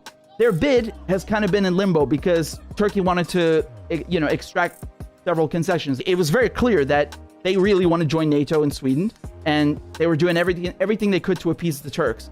And then this moron comes in front of the Turkish embassy and burns the Quran. I understand that in their point of view, this is freedom of expression, and you're in Sweden, you can do whatever you like. But you have to remember that if you're trying to get Turkey support, maybe wait until after you've gotten it. I mean, this is just dumb from a diplomatic level. They're doing everything to appease Turkey, and then because of one idiot, they let this go to waste. The Germans and the Americans have decided that it would be a good idea to send Ukraine tanks. German tanks against the Russian. Man, I'm perplexed by this. What do they think is going to happen? Because even if you can train the Ukrainian crews who are used to Soviet tanks to operate British tanks, and then you got to train them to operate German tanks, and then you got to train them to operate American tanks, and that's if they can even maintain the logistical supply line to work with these tanks, to keep them running. What kind of door are you opening now for the Russians to do? I mean, this is very clearly escalation. While Germany and the US are saying, yeah, we're going to give Ukraine tanks, the doomsday clock has been moved to 90 seconds to midnight. So this is basically, it's a measurement of how close we are to the end of the world, to the apocalypse, to annihilating the planet with nuclear weapons, right? And this is the closest it's ever been to midnight, okay? Midnight representing the end. Ukraine's most senior military commander has said that his forces need about 300 Western tanks. Over the last year, NATO allies in Eastern Europe supplied Ukraine with Soviet-era and Russian-made tanks that have been ground down or destroyed in constant fighting. Soviet-era and Russian-made tanks. Now, Ukraine, having been a Soviet satellite state and part of the Soviet Union, it was part of Russia, all of its military personnel being trained on Russian tanks. What do you think they're going to do with American tanks or German tanks, which they are not trained to operate? The Ukrainians know how to operate Russian tanks. That's all they know how to operate. The Ukrainians only use Soviet stuff, right? Until the last couple of years and until now. This is the first major influx of NATO weapons. And again, NATO has been training Ukrainian forces, but Challenger tanks, this is brand new. If they can't even use the tanks that they're trained to use, what makes you so confident they're going to know how to use a Leopard 2 or an M1A2 or a Challenger 2? Man, people train on those things for fucking months and years. Both of these home secretaries, okay, Suella Braverman and Priti Patel, both their parents came to the United Kingdom, and under their own laws as home secretary, they themselves would not have been able to come to the UK, to be born in the UK, and to have a life there. So like the hypocrisy is so disgusting, I got what I wanted, I'm okay, I'm secure, I can live in the UK, I'm the home secretary now I'm going to shut the gates. Now I'm going to screw people.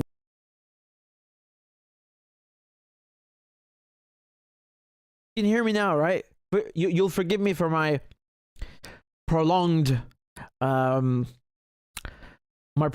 lavatory breaks. I was in dire need of rehydration, and I had a little snack, a banana, to keep me going. So shall we continue? I wanted to show you this clip for a long time, man, and it's gonna make you guys laugh so hard.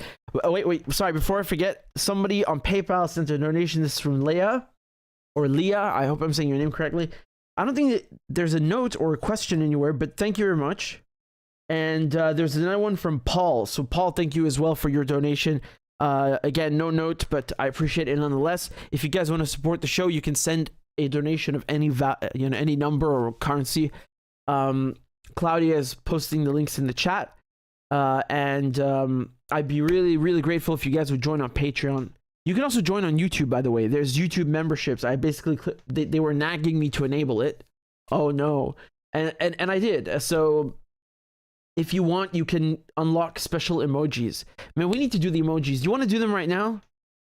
You guys don't want to do them right now. You want to hear about Finland. Okay, we'll do the segments and then we'll deal with the emojis, right? Because otherwise I'm not going to do them. But yeah, basically my point is if you want to support the show like $2-3 a month, it really goes a long way. We're at 648. Claudia was kind enough to give me this. Where's this thing? I think it's over here. Yeah, there it is. We are currently at 678. Now, we've seen better days in terms of those numbers. I'm not complaining, man. I'm not complaining, but I would be really, really happy if we could, you know, we could pump it up a little. Please. Come on, guys. For me. For me, please. Now, basically, Patreon is a website. You can put whatever currency or number you like. Like, you want to donate £1 a month, for example. I really want to get to 700. Like, the goal is to get to 700.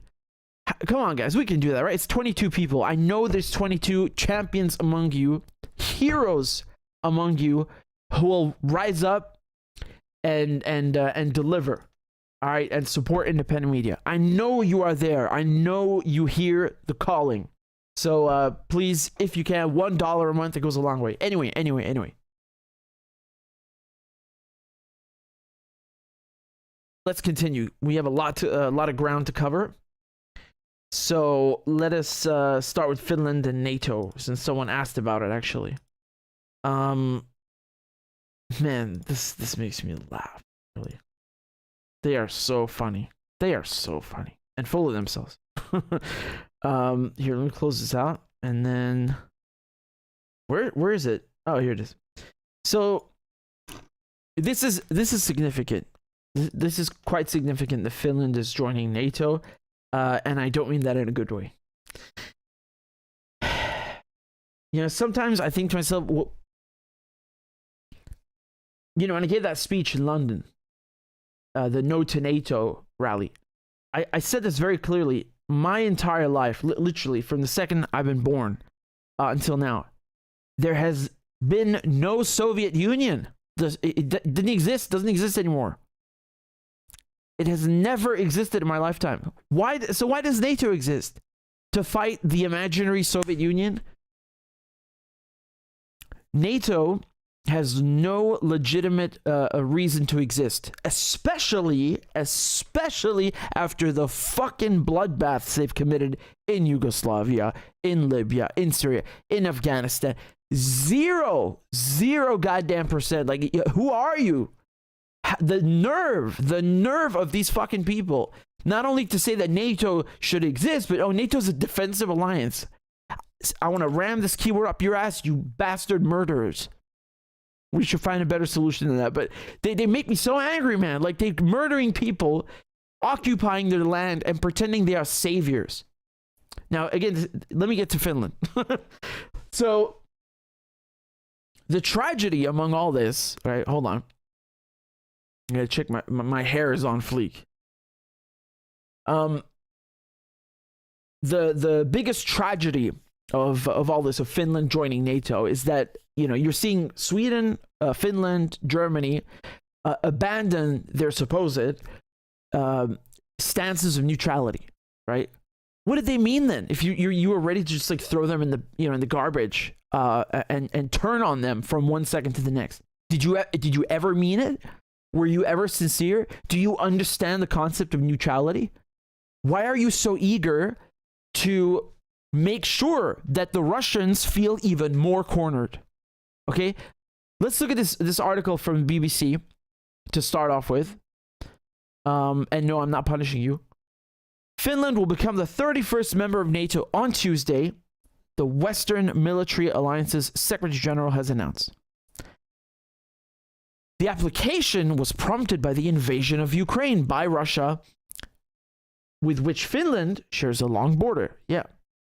Now, Turkey had delayed the application, right? So I'll go back into this for you, for those of you who don't know why. I've covered this extensively, but Turkey delayed the application, complaining that Finland, these Scandinavian countries were basically harboring the PKK. The PKK are the the Kurdish Workers' Party, and they are basically, they are completely vilified. They're literally considered a terrorist organization by Turkey. So the fact that Sweden or Finland have accommodated them, Turkey's looking at that and saying, you guys are harboring people that we consider terrorists. So we're not going to let you into NATO. We're going to block your application. And they can do that because in NATO, for a new member to join, everybody has to say yes. There has to be unanimous support. Now, I told you, what did I tell you? Didn't I tell you? Because I told you, Turkey was going to let them join. Sweden, not yet. I told you that Turkey is going to milk this cow dry for, Erdogan is going to milk this cow dry for everything he can get. What does that mean? Politically, he wants as many goddamn concessions as he can get before he even thinks about letting Finland join NATO. You understand? And what happened? They lifted the arms ban. Yes? The exports ban. They started revising their fucking laws to extradite PKK members. I mean, they did everything that he wanted, right? And now he's rewarding Finland by proving their application and not standing in the way. But what does this mean for the world, for Russia, for the war, for Ukraine? Well, Sweden applied to join NATO at the same time last May, but Turkey's blocking it over similar complaints. Sweden hasn't kissed the ring enough, you understand? Sweden has some work to do, and especially I say this. I mean, I'm not joking. That's what he wants, and especially you have to remember this burning of the Quran, of the Holy Quran. Was that not in Sweden? So he basically, I mean, he holds that against them. But I can assure you, it's not the only thing. It's not exactly a concession that he can. There's nothing to really be gained there. He's just upset at them. But it's not the only thing, right? So Erdogan has accused Sweden of embracing, like I mentioned, literally everything I told you, Kurdish militants, and allowing them to demonstrate on the streets of Stockholm, right? So it's not just burning Qurans, it's also allowing people that we hate politically to demonstrate at all. And again, I don't know how you can compare those, because to me, burning a Quran and protesting are kind of, well, anyway. Some people think that it's freedom of expression to burn a Quran. Okay, whatever. I'm not really into that form of protest, to put it mildly. But in Syria, you respect other people's religion. Now I know that's just my upbringing. From my mother's side, right? Being Syrian Christian, you have respect towards others, Jews, Muslims, whatever. You don't touch. It's like in Syria, because there's so many ethnic groups, there's so many religious groups. Everybody just kind of like, respects one another to avoid having the social fabric collapse. That's what I'm talking about. But anyway, he wants the Kurdish militants to not be able to protest, and he doesn't want people to burn Qurans. That's what Erdogan wants from Sweden. It's one of the things he wants. Now, Finland, this is what's scary, okay? Please put on your thinking caps for a second. Finland, a country with 1,340 kilometer border with Russia. I refuse to use the imperial system, not because I'm an anti-imperialist. It's just it's archaic. That's huge, okay? That is absolutely enormous. And it has one of the most powerful arsenals of artillery pieces in Western Europe. It decided to ditch its neutrality, as I mentioned, and join the alliance in response to Russia's full-scale invasion of Ukraine. Sweden also abandoned a long-standing commitment to neutrality in applying to join NATO. I mean, I am very deeply disappointed. I know it was sort of a charade, especially with Germany. They were arming Saudi Arabia and pretending to be neutral. But Jesus Christ, man, like, You know that NATO pisses off the Russians. How the fuck is making NATO bigger supposed to make you safer from Russia? I mean, what is this logic? Anyway. So this is what I'm telling you. For Russian President Vladimir Putin, Finland's accession to NATO is a major strategic setback, right? It's not good for him. It's the opposite of what he wants. Putin sent his army into Ukraine last year with the expectation that it would check, so basically, counter or put an end to or block NATO's expansion and weaken Western collectivism. In fact, it has achieved the exact opposite. Really?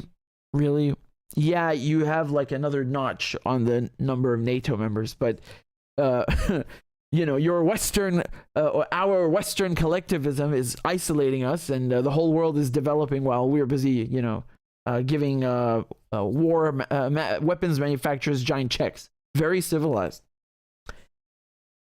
I know that. Look, let me just say one thing. From one point of view, I understand what they're saying. Like, you know, you could argue that Putin, you hate NATO, and now because of what you've done, NATO is bigger. So actually, you know, you've shot yourself in the foot. That's what the BBC are basically implying, right?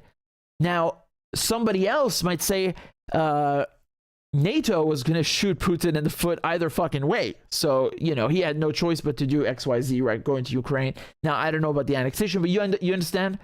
Because the other side of the argument is that, you know, if you don't stand up to a bully, and NATO is a bully, they're going to keep pushing you around and taking more and more and more. And this is going to, you have to understand, this history begins in 2014, right? Putin did not wake up on February 24th, you know, last year and just fucking randomly decide to invade a country.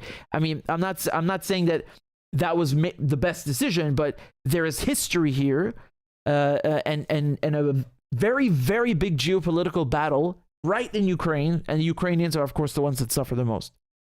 But I wouldn't, you know, just dismiss Putin as like some kind of idiot, which is what the BBC are implying. The war's not over, remember?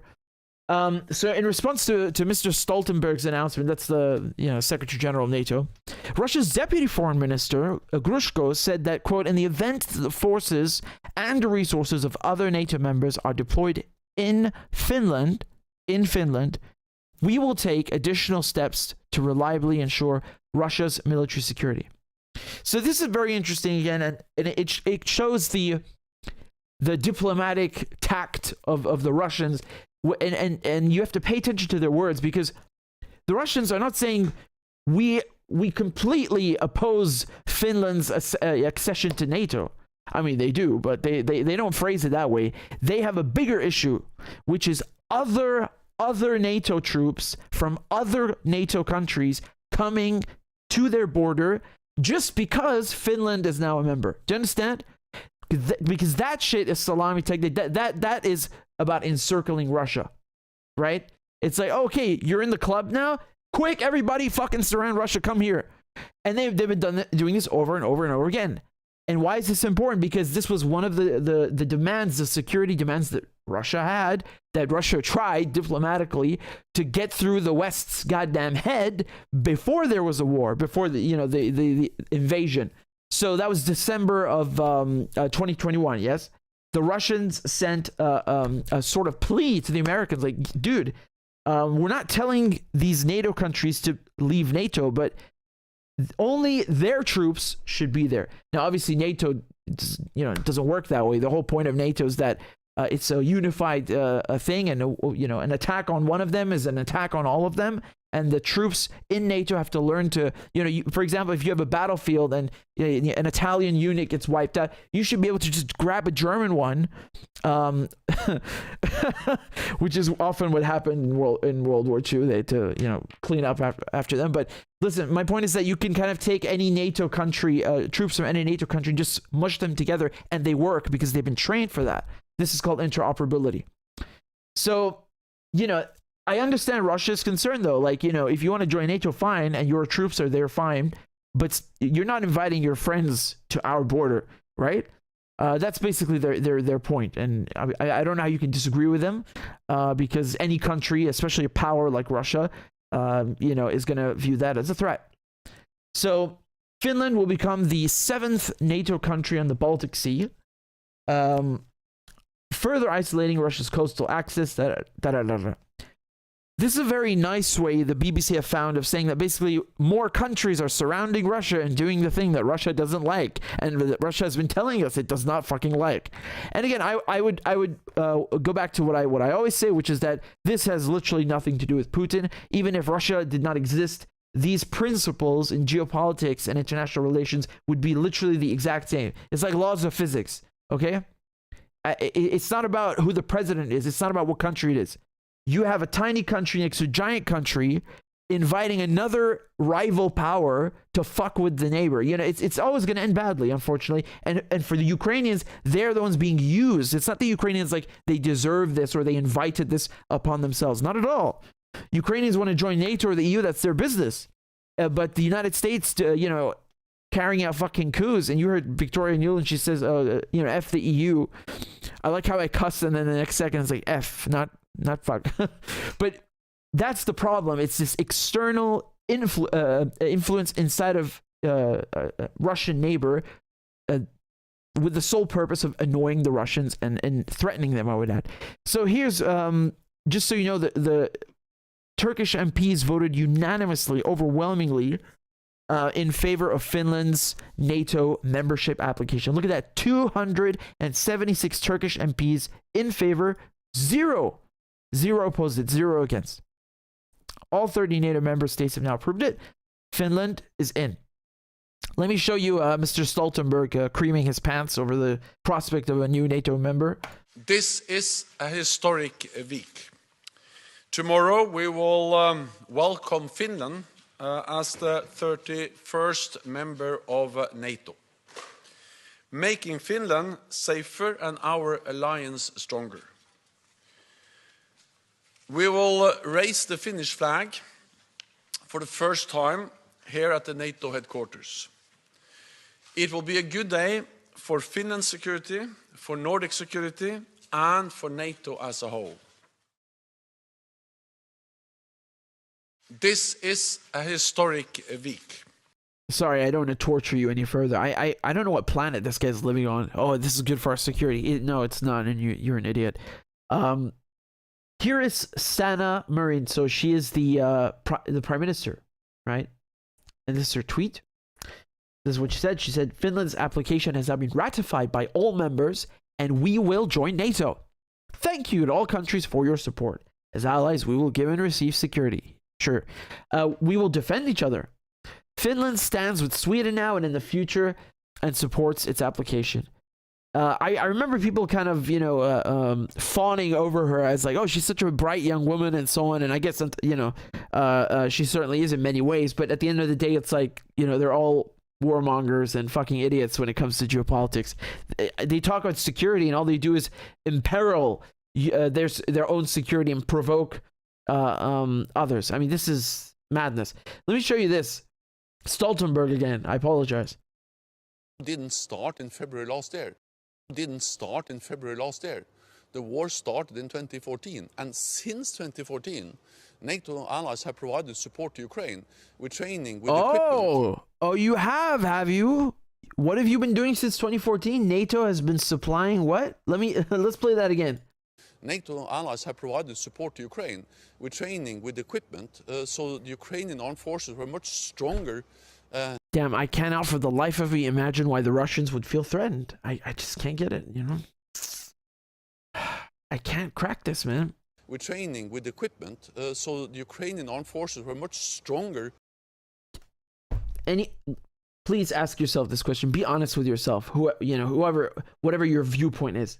What do you think the United States would do if, you know, let's say China was giving military equipment and training to I don't know, Cuba? Shall we use Cuba again? And, you know, Cuban Missile Crisis, I thought it was demonstrative enough, but some people apparently don't know the history. What do you think the United States would do if China was arming militias or even the armed forces, the official armed forces of Cuba? You think they would just like sit there and watch this and do nothing? Now, I'm not saying it's like, oh, you have to go to war and war is the only solution. No. My point is that you are, instead of doing diplomacy, you are provoking and imperiling everybody's security. We're talking now about nuclear armed countries, and Russia's one of them, pitted against each other. You know, the doomsday clock is at 90 seconds. It's never been this close. What the fuck more do I have to say, or you know, do people have to do for this generation, you know, the people on this planet to understand the gravity of the situation? That's all I'm saying, man. You know, in the 1960s, at least people grasped, oh shit, you know, there might be nuclear war. I'm going to build a bunker in my backyard. You know, this stuff is serious. Now everyone's like, no, Ukraine, come on, it's for Ukraine. I love paying higher gas bills. Oh, I love it. Please exploit me. In 2022 than there were in 2014, and of course that made a huge difference when President Putin decided to attack Ukraine. didn't start in February last year. Yeah. The war started in 2014, and since 2014, NATO allies have provided support to Ukraine with training, with equipment, so the Ukrainian armed forces were much stronger in 2022 than they were in 2014. And of course, that made a huge difference when President Putin decided to attack Ukraine. Didn't start. You make of that what you will. You guys ready for a laugh? Are you ready for a laugh? I think you might have watched this already. I don't care. I want to play it again. Here's the Pentagon spokesperson. Apparently, he doesn't know East from West, and he can't grasp basic geography. Okay? Wow. The reason that the Russian army is on NATO, the Russian army is at NATO's doorstep, is because NATO has expanded rather than the Russians expanding. That, in other words, NATO has moved closer to Russia rather than Russia moving closer to NATO. Is that not an accurate way to look at this? No. You're wrong, man. Putin personally lifted up Russia and brought it closer to NATO. That's how it works. He uprooted the entire country and brought it there. Rather than the Russians expanding? That, in other words, NATO has moved closer to Russia rather than Russia moving closer to NATO. Is that not an accurate way to look at this? I think that's the way President Putin probably looks at it. It's certainly Motherfucker, what do you look at when you see a map? Can you tell East from West? What does this have to do with Putin? His first response is, well, maybe Putin would agree with you, but that's not reality. Is that not an accurate way to look at this? I think that's the way President Putin probably looks at it. It's certainly not the way that we look at it.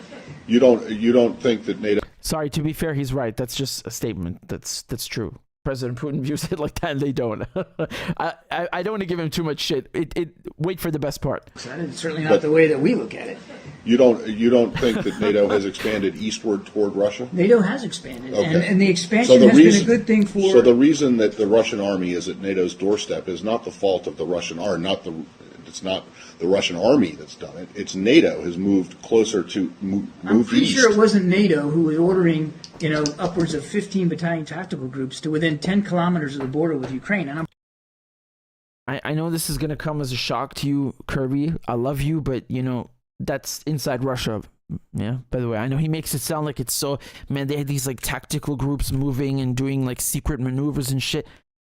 Yeah, in Russia, in their own country. In Russia? No?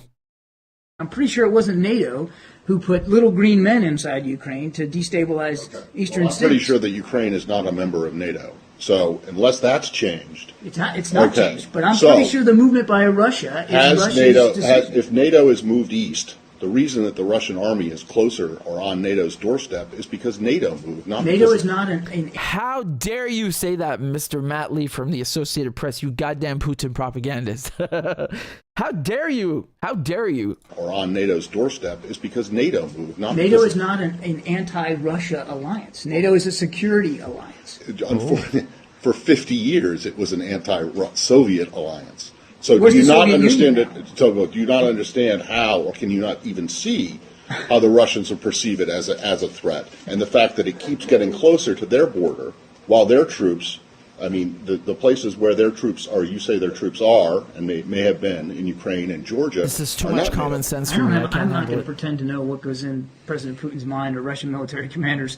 I barely got a history degree at the University of South Florida. What I can tell you is that... Oh, why would you say that, man? Why did you self-own? He's like, I'm an idiot. I don't even know what I'm talking about. You sound like Putin. Oh, God, I had never seen something so funny in my life. Or you say their troops are, and may have been in Ukraine and Georgia, are not NATO members. I'm not going to pretend to know what goes in President Putin's mind or Russian military commanders. I barely got a history degree at the University of South Florida. You're supposed to know what goes through commanders' heads. You're the fucking Pentagon spokesperson, man. Oh my God, what a self-own. Whoa, no, why would you do this to yourself? Why would you tell on yourself like that? And Russian military commanders. I barely got a history degree at the University of South Florida.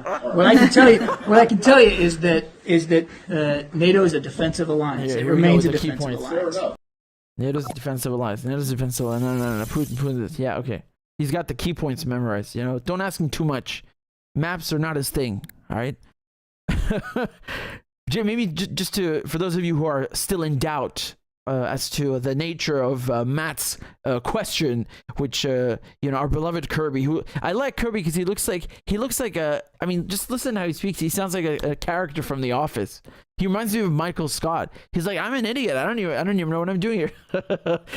Let's look at this, okay? Maybe we can help Kirby out, okay? Everybody, get your pencils out. It's time for coloring. What do we see here? Is the red getting bigger or the blue getting bigger? What's going on here? Oh, dark blue. There's more dark blue. Oh my god. Oh my god. Kirby's heart is gonna break when he sees this. Oh no. Oh no. I mean, obviously, anyone can see that Russia is, moving closer towards dude, this is some of the, I'm speechless now, but I'll finish with what I said in London. NATO is a defensive alliance. It's a defensive alliance. So when NATO bombed Serbia, they bombed Yugoslavia, that was defensive. When they sent NATO-backed rebels to lynch Gaddafi on camera like some rabid animal, that was defensive. We have our special forces, the SAS, running around with the Australian SAS, executing young Afghan boys. That's also defensive, apparently. We occupied Afghanistan for 20 years. That was defensive. Obama was drone striking funerals, drone striking weddings in Yemen and Pakistan, also defensive. And then Trump goes and bombs Syria over some fake chemical attack that never happened, with other NATO member states, with the French, with our planes, and that was also defensive. We have a pretty funny definition of defensive at NATO, don't we?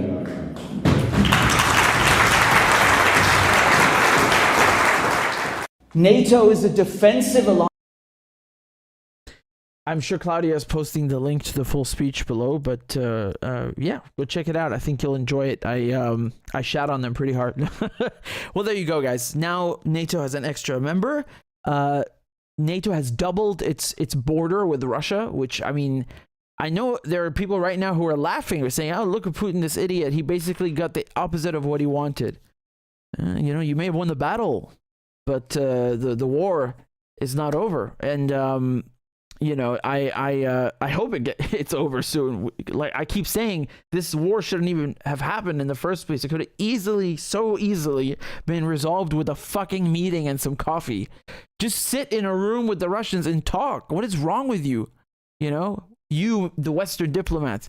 Why are you incapable of fucking, common courtesy, diplomacy? This is really not that hard. If you can't do it, if you're not going to get off the pot. You don't belong in the Foreign and Commonwealth Office or in the State Department. You're not built for this. You get these amateurs like again, I don't want to pick on Blinken especially, but Baerbock is the worst one. You get these amateur greenhorns like Baerbock running around,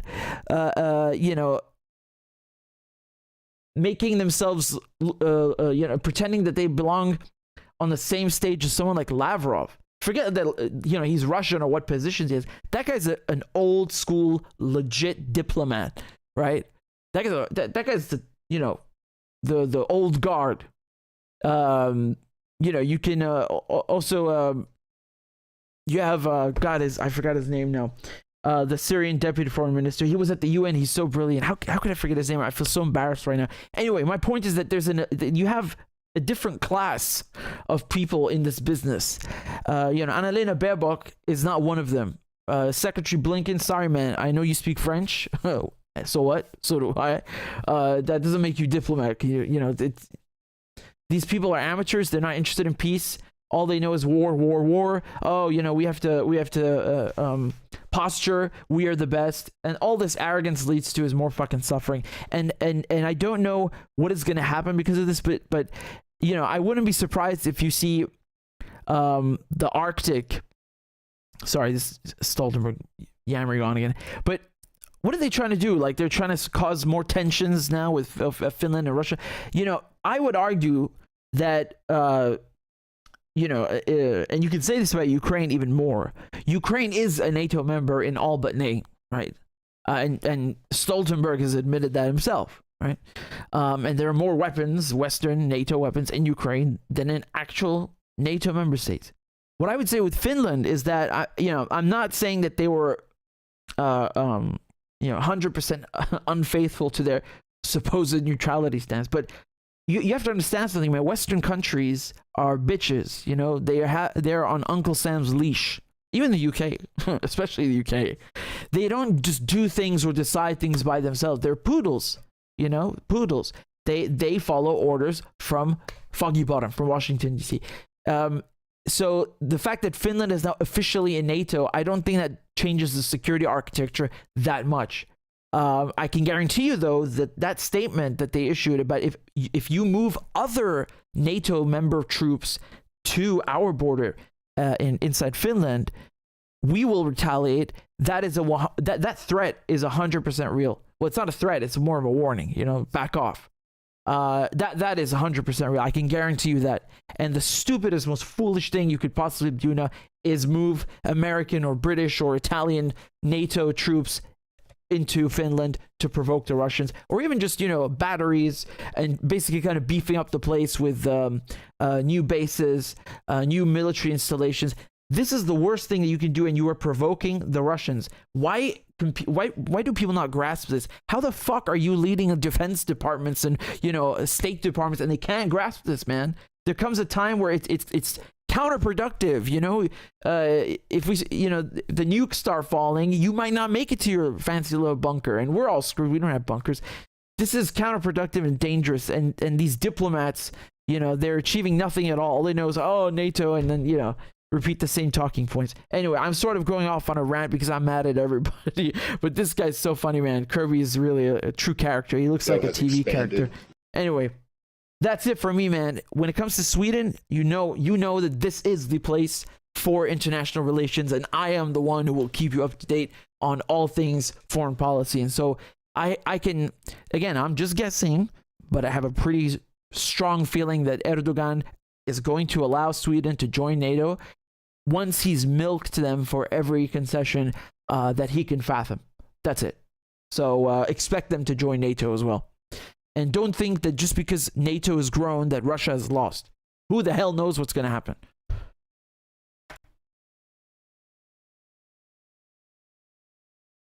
Right. So I actually wanted to say something about BRICS. And, we'll get to that in a second. But I wanted to... Hold on.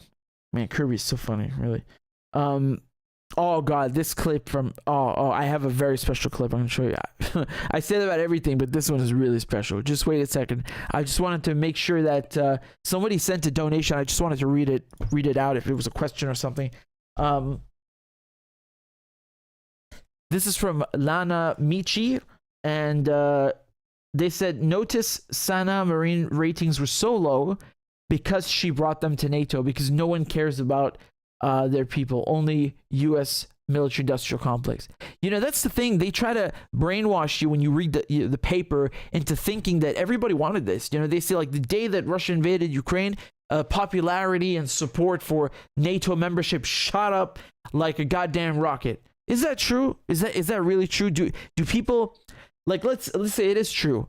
Do those people in Finland, in Sweden, wherever, actually understand what this means? That we are not talking about, a fucking bridge club or, bingo. This is a very lethal, despicable military alliance that is going to piss off someone with nuclear weapons. This is not making you more secure. It's actually the opposite. Thank you, Jay Blue, for the sticker. And for the super sticker, rather. Super sticker. And by the way, thank you to everyone who's joined as a member on YouTube. Again, you'll get special emojis apparently. Let's do them together when I'm done with the journalism stuff. No, when I'm done with the segments, then we can do the emojis together. We'll have a good laugh. We'll have a blast. Just let me see if there are any other things. Did anyone join on Patreon? Do I owe someone a crab dance? Let's see.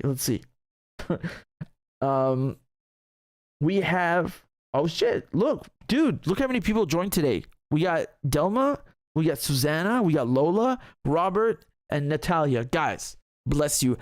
10 crab dances for all of you guys. Show them some love. It's time for a crab dance. Clap for that, you stupid bastard. Corn Pop was a bad dude, and he ran a bunch of bad boys. Listen, fuckhead, You have fucking crossed the line, claiming I'm the enemy. You got that, you goddamn son of a bitch? I don't give a fuck what you think, bitch. Good morning. Sunday morning. Cut that bitch off. Thank you for Iron Dome, which is a technical marvel. والله انت كلاب بصراحة يعني. ماشي نشتغل عادي. We lied, we cheated, we stole. China.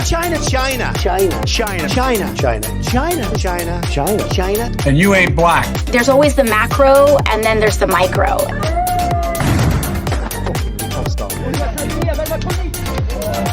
Do not come. Do not come. I'm gonna come. You talking to me? Ladies and gentlemen, I'll have 2 number 9s. A number 9 large. we got him. I told myself, I know it's not. I've fallen and I can't get up.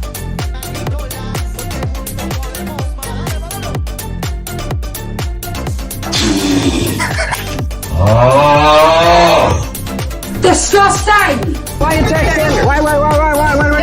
You're getting nervous, man. Calm down. It's okay. Suck my dick and choke on it. I yield my time. Fuck you.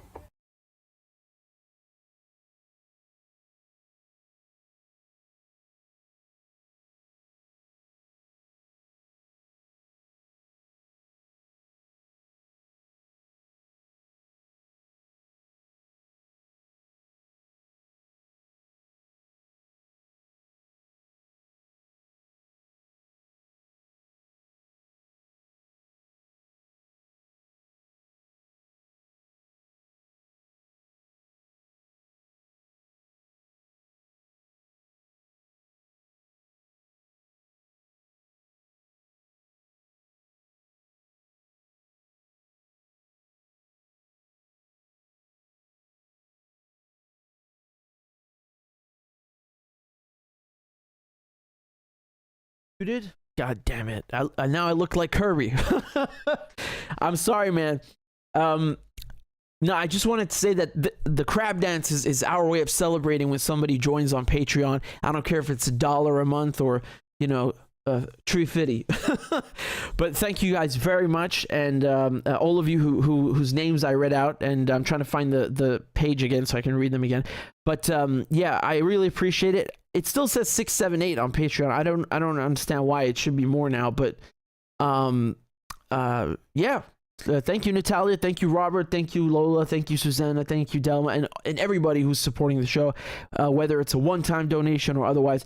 I would love to get to our goal, which is right there. It's 700. I would love to do that, and we got like 1,000 people watching. Guys, I know there are 20 champions among you. Come on.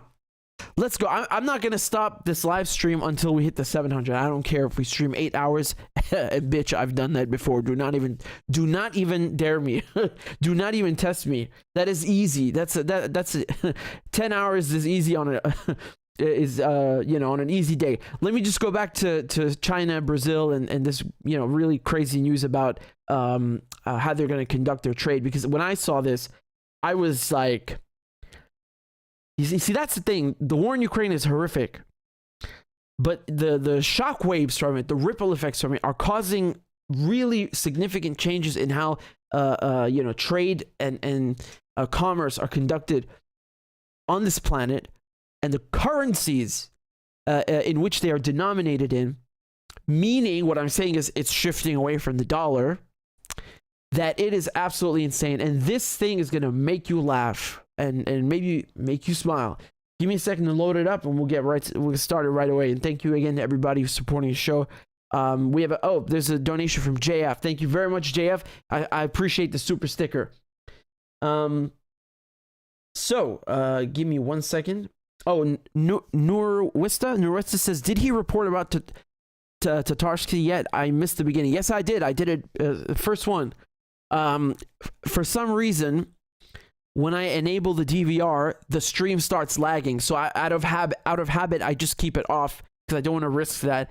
One time I streamed for like an hour, and then I realized it was all choppy, and I was like, no thanks. You can watch it when the stream finishes. You wait just a minute, and then you can rewind all of it. I'm sorry. I wish it would work, but it keeps giving me trouble, so I just keep it off to be safe. But yes, I absolutely covered it. And Lefty Letty says, Richie, wish me happy birthday again like last year. Well, happy birthday. Is it really your birthday again? Happy birthday. Abal Kiristine in Arabic, or Kiristine into Islam. That's really nice. Happy birthday, Lefty Letty.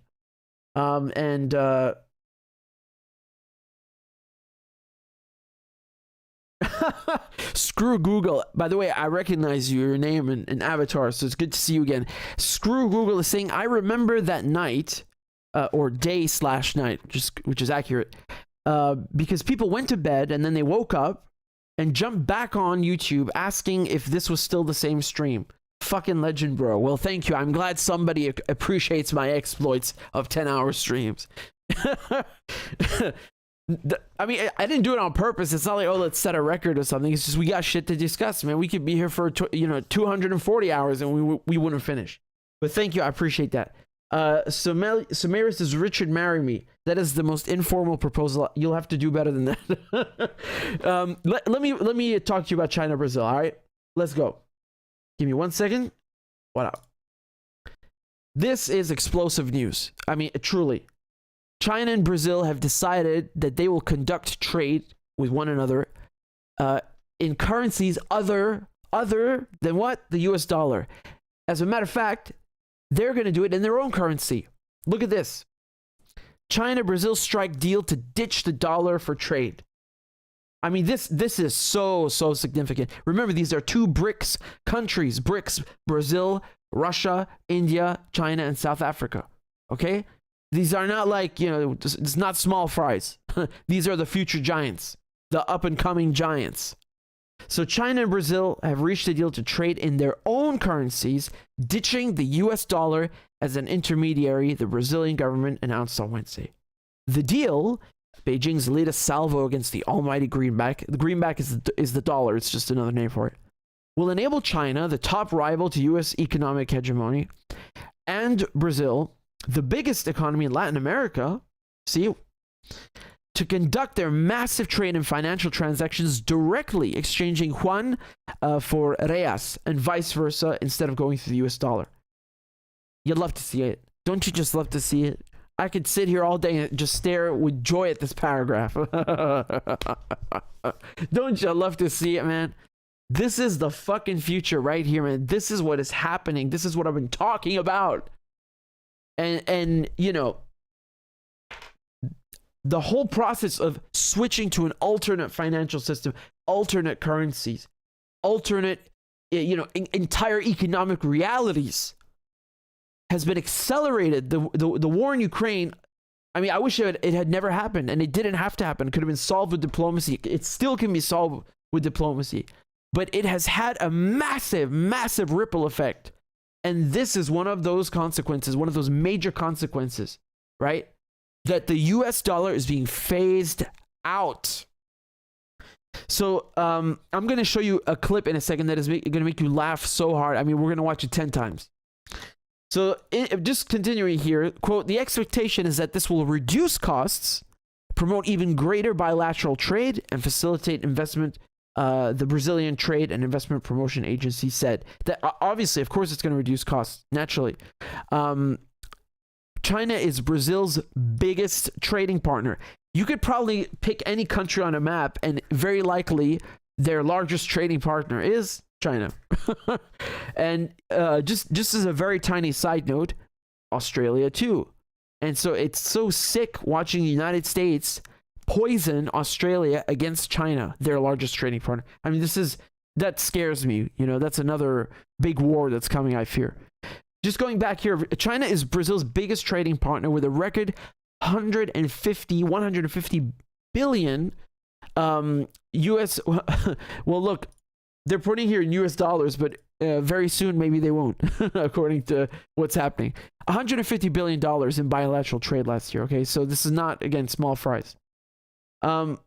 The deal, which follows a preliminary agreement in January, was announced after a high-level China-Brazil business forum in Beijing. I had a feeling they were going to do something like this. I had a gut feeling when they did this. Lula was originally scheduled to attend the forum, but he had pneumonia, I think it was. Yeah. But let me show you something, man. Let me show you something, because if you think this is, well, you know, whatever, it doesn't mean anything. People in Congress certainly know that it means something, and they are sad and they are angry. Let me show you this clip. Give me a second.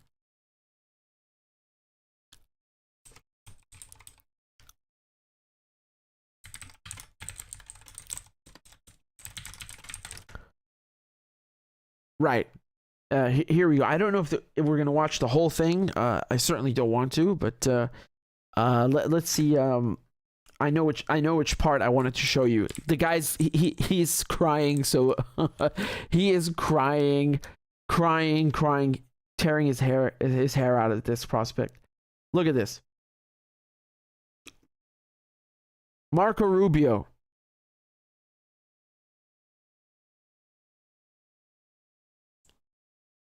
Emboldens our adversaries. How dare you not trade in our money? How dare you, you goddamn peasants? Are you emboldening our adversaries? They're creating a secondary economy in the world, totally independent of the United States. We won't have to talk about sanctions in 5 years because there'll be so many countries transacting. And cry harder. Cry harder. Cry harder, Mr. Rubio. Fucking cry. You're goddamn right. We're not going to talk about sanctions, you evil, sadistic motherfucker, starving people with your sanctions. You think this is some, funny tool, some alternative to war that makes you look better or feel better or sleep at night. You are destroying generations of people in various countries. Fuck your sanctions. Your sanctions are literally the reason why people are creating an alternate economic system. They're sick of you bullying them with your currency and with your goddamn sanctions. Currencies other than the dollar, that we won't have the ability to sanction them.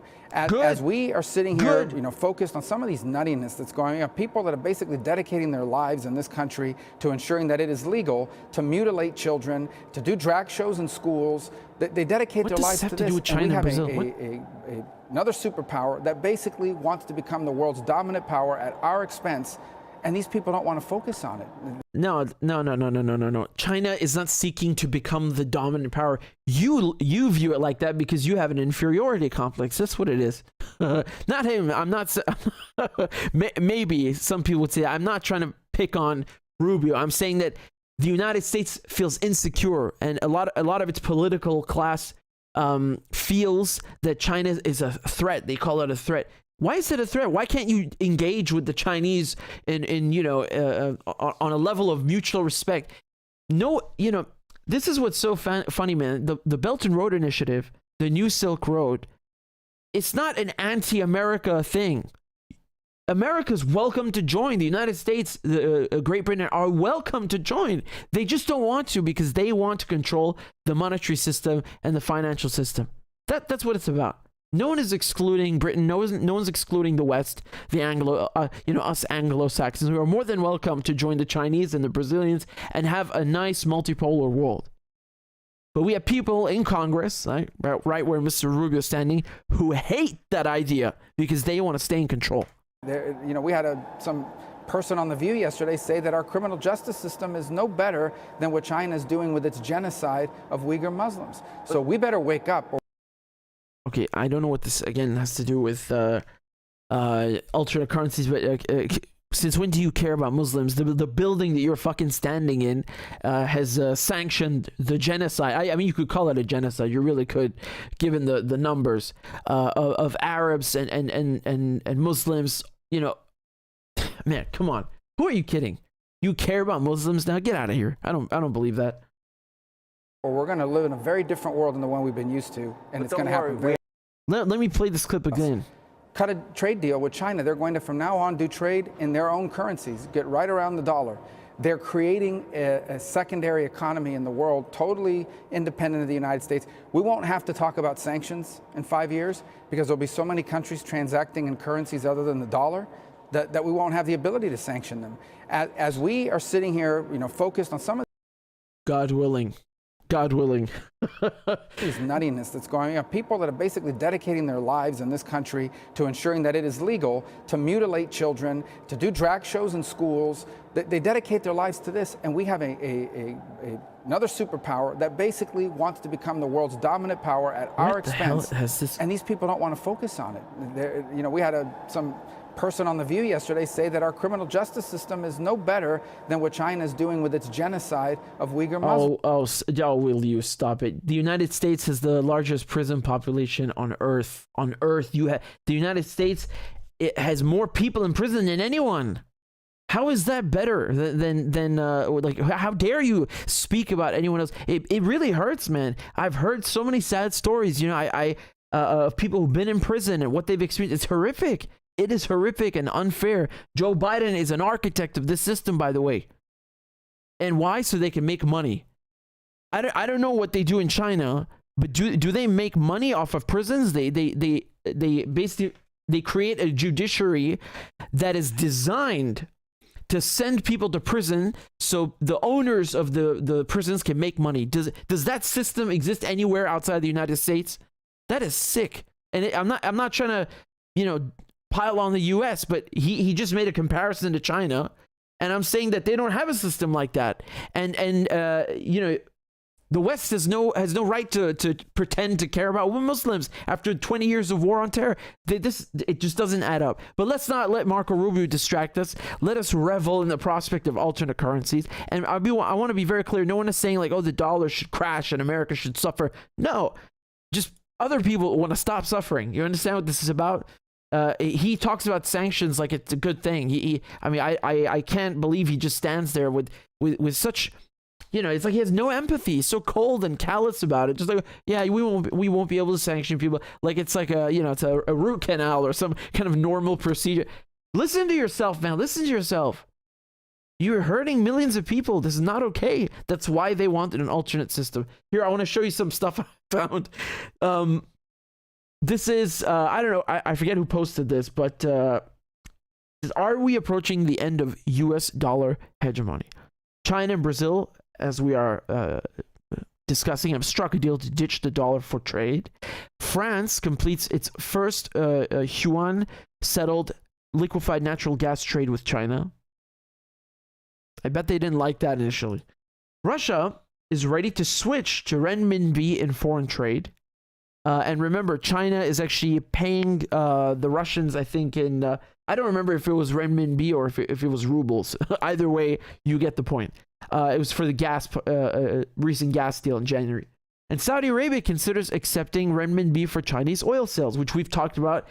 This is one of the most important things that I've raised during the last year. I always come back to this, that point that the Saudis are the ones giving the US dollar its value, because the US dollar is backed by this oil and more specifically oil transactions being done in dollars. So when you stop selling oil in dollars, the value of the dollar goes down because they designed the system this way. Now, the thing is that you are choking off countries, so you literally don't give them a choice, man. They literally cannot get dollars or use them. So it's not like, you know, they went and did this by design. You did it, and it's, you know, I'm not. I know it sounds like you created this mess, but if they hate the prospect of China and Brazil and Iran and all these countries trading in other currencies, then why do they sanction them to the point that they do this? It makes no sense whatsoever. You know, I think it's rooted in arrogance. There's a lot of arrogance and like, oh, I want control.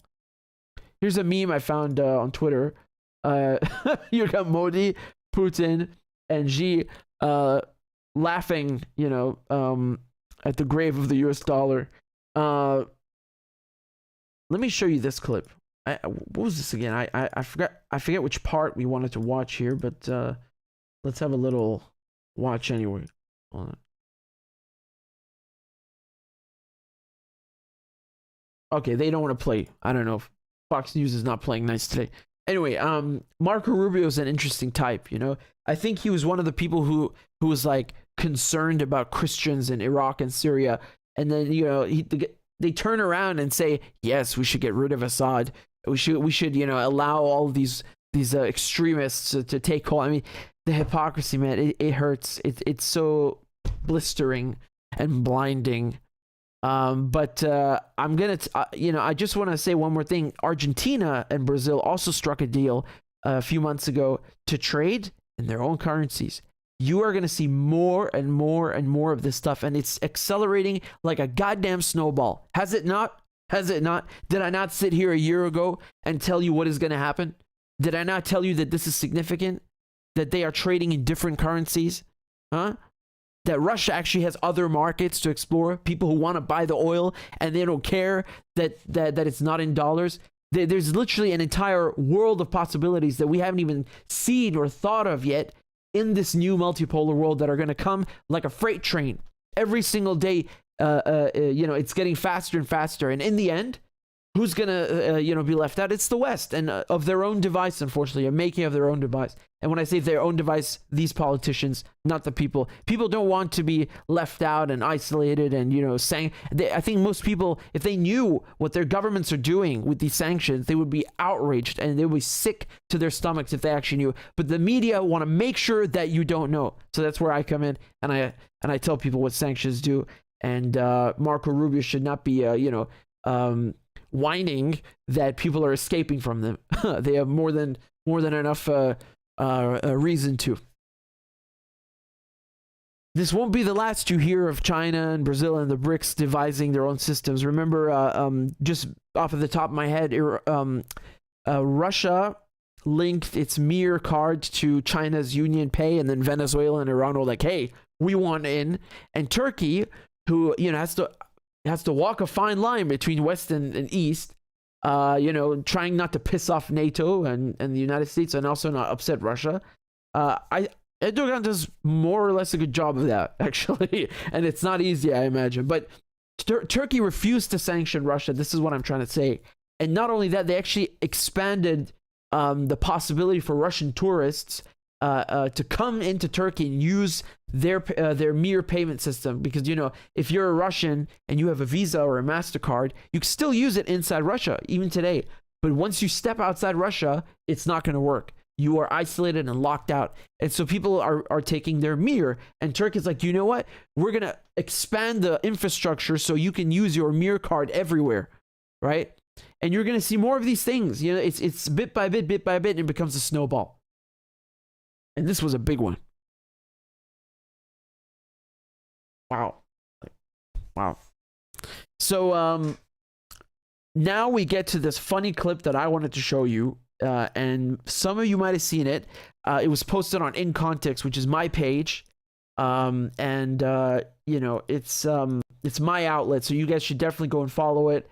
What has it got? Like 25,000 followers now. I'm growing it, man. I'm growing it. I'm looking for especially people who are good on camera and want to do short videos about whatever topic. Obviously not sports, perhaps, but more politics and, economics and history and so on, that direction, but who are good on camera, comfortable on camera. If you guys want to, I don't know, if you want to apply, here's the website. It's incontext.media. But let me show you this clip, okay? You guys are going to find this funny. And you're going to get secondhand embarrassment from the Kraut diplomat. One sec. Okay, so I need to get comfortable for this one. Oh my God, the cringe. The president of Namibia,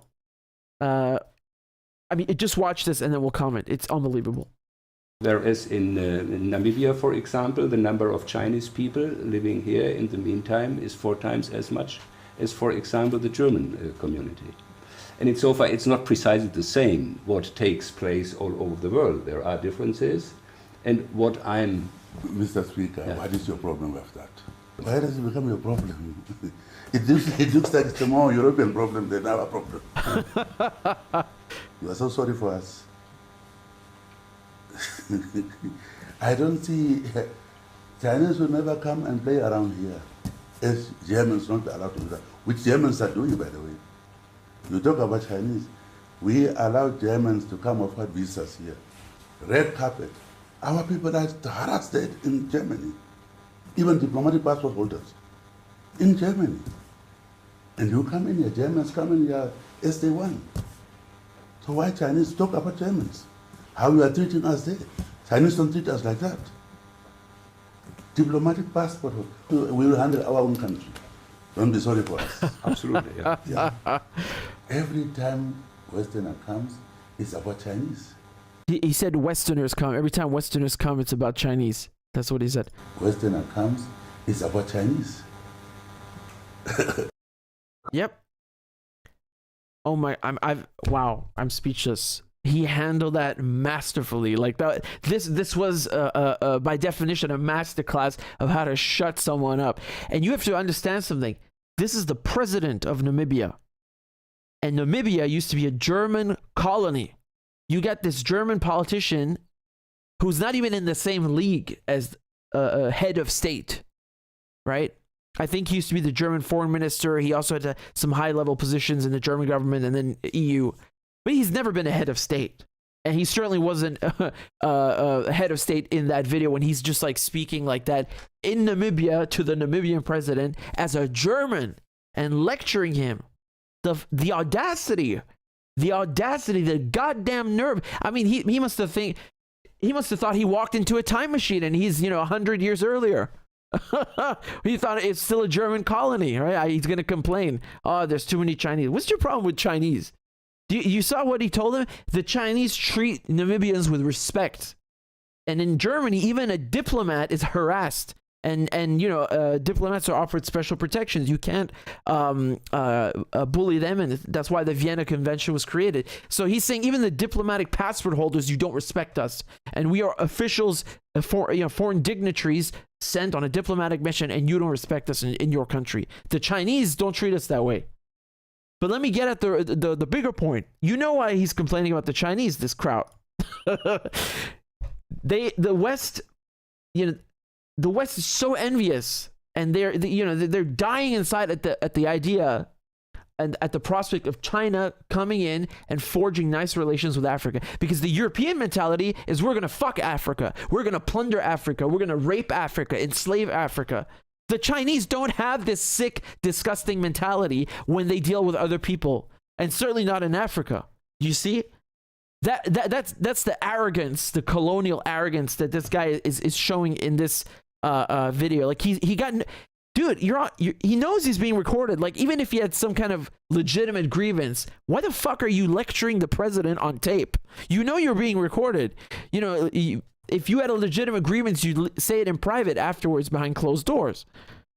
Wow. I mean, he put this guy in his place. I want to watch it again. Chinese people living here in the meantime is 4 times.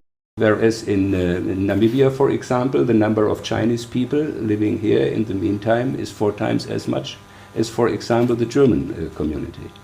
And it's not precisely the same. That's okay. Go back to Germany. It's not your colony anymore. For example, the German community. And it's not precisely the same what takes place all over the world. There are differences. And what I'm... Mr. Speaker, what is your problem with that? Why does it become your problem? It looks like it's a more European problem than our problem. Yeah. You are so sorry for us. I don't see... Chinese will never come and play around here. As Germans not allowed to do that. Which Germans are doing, by the way. You talk about Chinese. We allow Germans to come offer visas here. Red carpet. Our people are harassed in Germany. Even diplomatic passport holders. In Germany. And you come in here, Germans come in here as they want. So why Chinese talk about Germans? How you are treating us there? Chinese don't treat us like that. Diplomatic passport, we will handle our own country. Don't be sorry for us. Absolutely, yeah. Yeah. Every time. Yeah, absolutely. Yeah. Man, look at him sitting there like some pussy whipped schoolboy, with his tail tucked between it. He had nothing to say. Nothing to say. The president made a fool of him, and rightfully so. Put you in your goddamn place. When Westerner comes, it's about Chinese. Man, this is this should be recorded in what a beautiful historical record. I mean, this clip is amazing, really. It's so nice, and in many ways. And I want to say, you see this often, that you have these like Europeans lecturing Africans. You see the French doing it in Mali, in Chad, in Algeria. You know, even today. I'm not talking about like back 100 years ago only. Even today. And the nerve that he's talking to a head of state. He's not talking to some random diplomat. A point that the president raised is, Mr. President raised, is that the passports. You know, he basically said that when Germans want to come here, even though you colonized our country, when you want to come here, we give you visas. Everybody, right? Like, we treat you with respect. We welcome you. But if someone from Namibia wants to go to Germany, right? You harass them, even diplomatic passport holders. And I want to say something. He is not only right, the president, about what he just said regarding Namibia. This is the case with the whole global south. You know, like if you're a British citizen and you want to get a visa to go to, I don't know, Iraq or Syria or whatever, you will get it easily. Anyone. Right? You don't have to be a diplomat or some hotshot. Try going to the UK as an Iraqi or a Syrian. Look how they will play games with you, with the pretending it's the bureaucracy. You filled in the wrong form. Oh, I'm sorry, there's something shady. They treat you and make you jump through hoops like some kind of a poodle, and that's if you even get to go there, right? It's disgusting, the imbalance. You know, it's the Europeans who should be rolling out a red carpet for the people that they colonized and oppressed. Not the other way around. But you know why? I'm not saying the global south shouldn't be like that, because the fact they are like that and they welcome people, you know, and you can go online. There are many, you know, Drew Binsky has a huge channel. I think he has visited every country on earth. He has like millions of followers. I loved his videos in Syria, and you can say, like, when people know that he's American, they're so happy to meet him, and they don't hold any American foreign policy grudges against him, because they know this guy's, you know, he's a visitor, a guest. There's hospitality. You know, and I love that, and that should not change. And I'm not saying it's something only in Syria, Namibia, the global south as a whole. They welcome people, you know, and meanwhile Europe, they put up their walls, and they're, you know, you'll be lucky to get a tourist visa. You guys know what I'm talking about. It's unfair, and it's frankly quite insulting. But anyway, I didn't want to go off too much on a tangent. Mr. President, wow. Wow, I'm so impressed. That was masterfully done, masterfully handled. You guys like that? I told you it'd be good.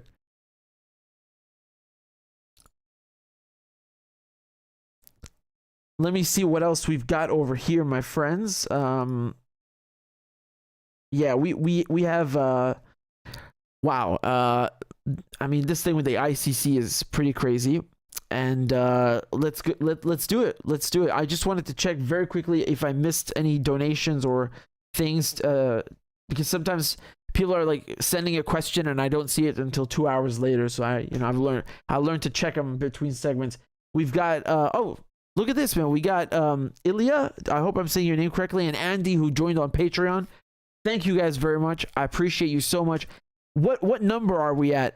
Cloudy, help me out, because it's not updating. It still says 678. So hold on. If we had today 1, 2, 3, 4, 5. Well, yeah, you could say 6. Then we should be up. We need a new Biden sniffing the thermometer. You guys know what I'm talking about? This thing. Hold on. Where is it? Yeah, this one.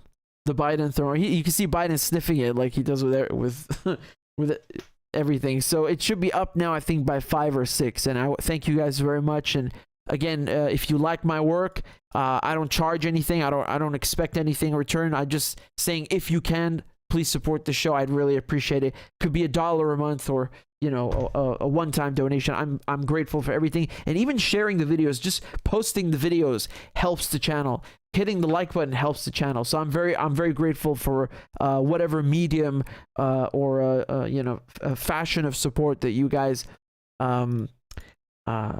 give me. So I'm very grateful. But I owe Andy and Ilya a crab dance. So let's go. Clap for that, you stupid bastard. And Corn Pop was a bad dude.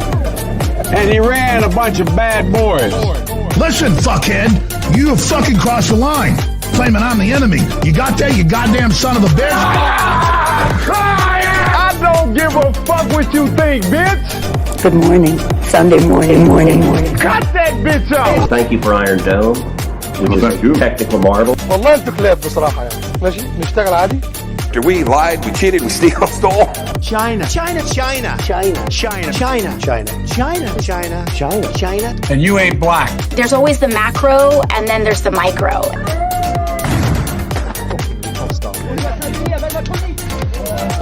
Do not come.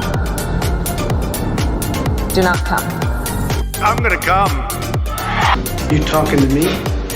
Ladies and gentlemen, I'll have 2 number 9s. A number 9 large. we got him. I myself, I know it's not. I've fallen and I can't get up.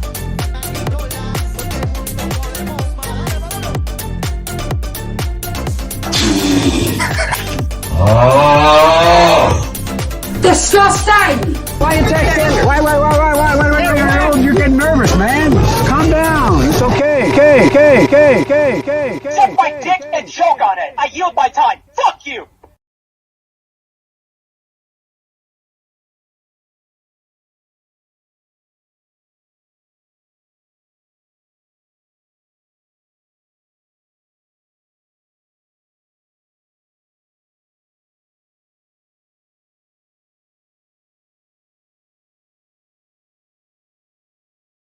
Give me, I was just getting something to drink. And hold on. Claudia is begging me not to stream for 3 more hours just so we hit the goal. Where are we right now? Come on, guys, let's do this. You know, let's all go to bed early.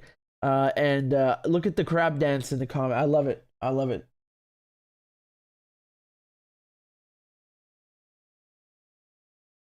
I'm reading your comments. Give me a second. Well,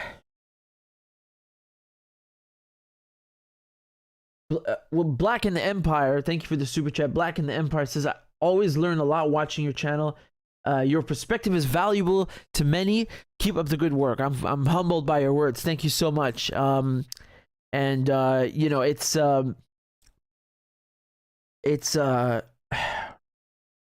I'm thinking about mainstream media, like how repetitive it is. You know, the worst part is that it doesn't change if you go to Germany or you go to France or you go to the UK. It's the same programming, the same propaganda, just translated. And then the US, of course, you know, the same thing. It's the same messaging.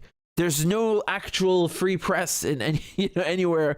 Well, it's not about being a free press. It's being a real press, you know, one that actually cares about reporting the truth and not defending the military industrial complex. We don't have that anymore, unfortunately. But anyway, I'm going off on a tangent. I just want to say thank you. I try my best, and there's someone whose name is written in Cyrillic, so I'm very sorry I can't read Cyrillic, but they said, please say hi back. Hello. Maybe you can tell me how to say your name, and then I can learn to pronounce it. Again, sorry, I don't know. Okay, just 1 second. A lot of you are asking questions, and I'm very humble. I'm trying to keep up. Just give me 1 second, guys. Hold on. I'm getting overwhelmed here. I saw someone ask me something on PayPal, and someone is also in the comment section saying, me said, I just woke up. Let's play all night. Don't you dare me. Don't you dare me. Don't test me and make me do this. Just a second, guys. Sorry, just a second. Why is PayPal so slow, man? Hold on.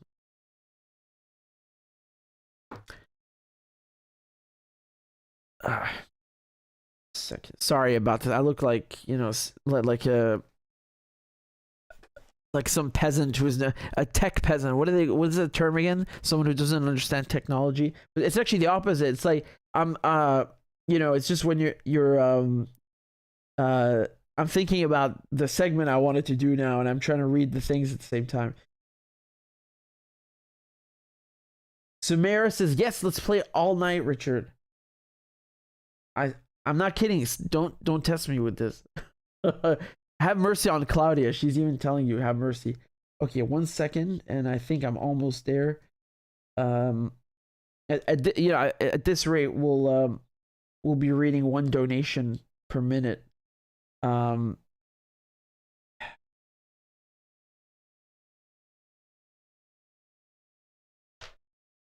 Again, I'm sorry about the delay, guys. Some of you sent things on PayPal hours ago, and I haven't read now. I'm sorry. I'm trying to get to it now before I do the next segment. And again, thank you to everyone who donated on Patreon. Can somebody join on Patreon so I can put on a crab dance and you don't have to watch me awkwardly try to get into this? That would be.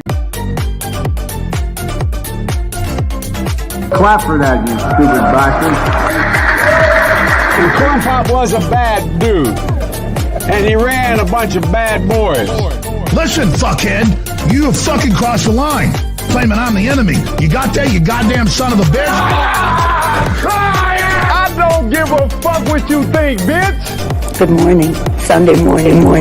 Cut that bitch off. Thank you for Iron Dome, which is a technical marvel. والله انتوا كلاب بصراحة يعني. ماشي نشتغل عادي. We lied, we cheated, we stole. China.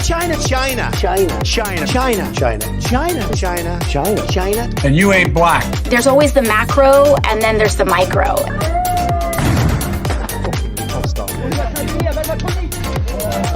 Do not come. Do not come. I'm gonna come. You talking to me? Ladies and gentlemen, I'll have 2 number 9s. Number 9 large. we got him. Myself, I know it's not. I've fallen and I can't get up.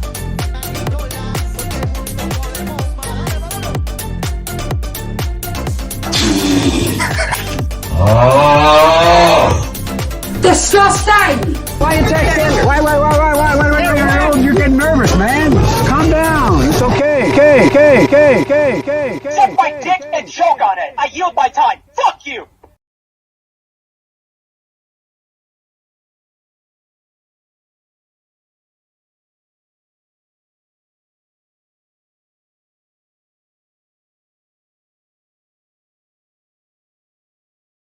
Well, there you go. There you go. That was a instead of a preemptive strike, it was a preemptive crab dance for whoever joins. Someone is saying, I want to see the Namibian president again. I swear to God, I almost put the same clip on again. We will before the end of the stream. Arlene, thank you very much for your generous donation on PayPal. I'm not sure I see a question or a note, but regardless, thank you very much. And these bastards at Zoom, man, they really got some stones. I don't know if you guys use Zoom for video conferencing. I have to because it's part of my job, and they just like. First of all, it was like if you want 3 people in a meeting, you have to pay if you want to talk more than 40 minutes. And then it was, you have to pay regardless, even if it's just 2 people. I mean, one wouldn't, you're not going to talk with yourself on a Zoom meeting. I mean, I literally talk to myself for a living, but no, you understand? They basically made you pay. They forced you to pay, even if it's just 2 people. And then every month they make it more and more expensive. And I don't know why I'm bitching about Zoom now, but I saw it in the PayPal. So I was like, okay, well, it's time. It's time to, get my feelings out there and air my grievances with this corporate bullshit. All right, hold on. Give me a second. Let me move on to the next topic. Yeah.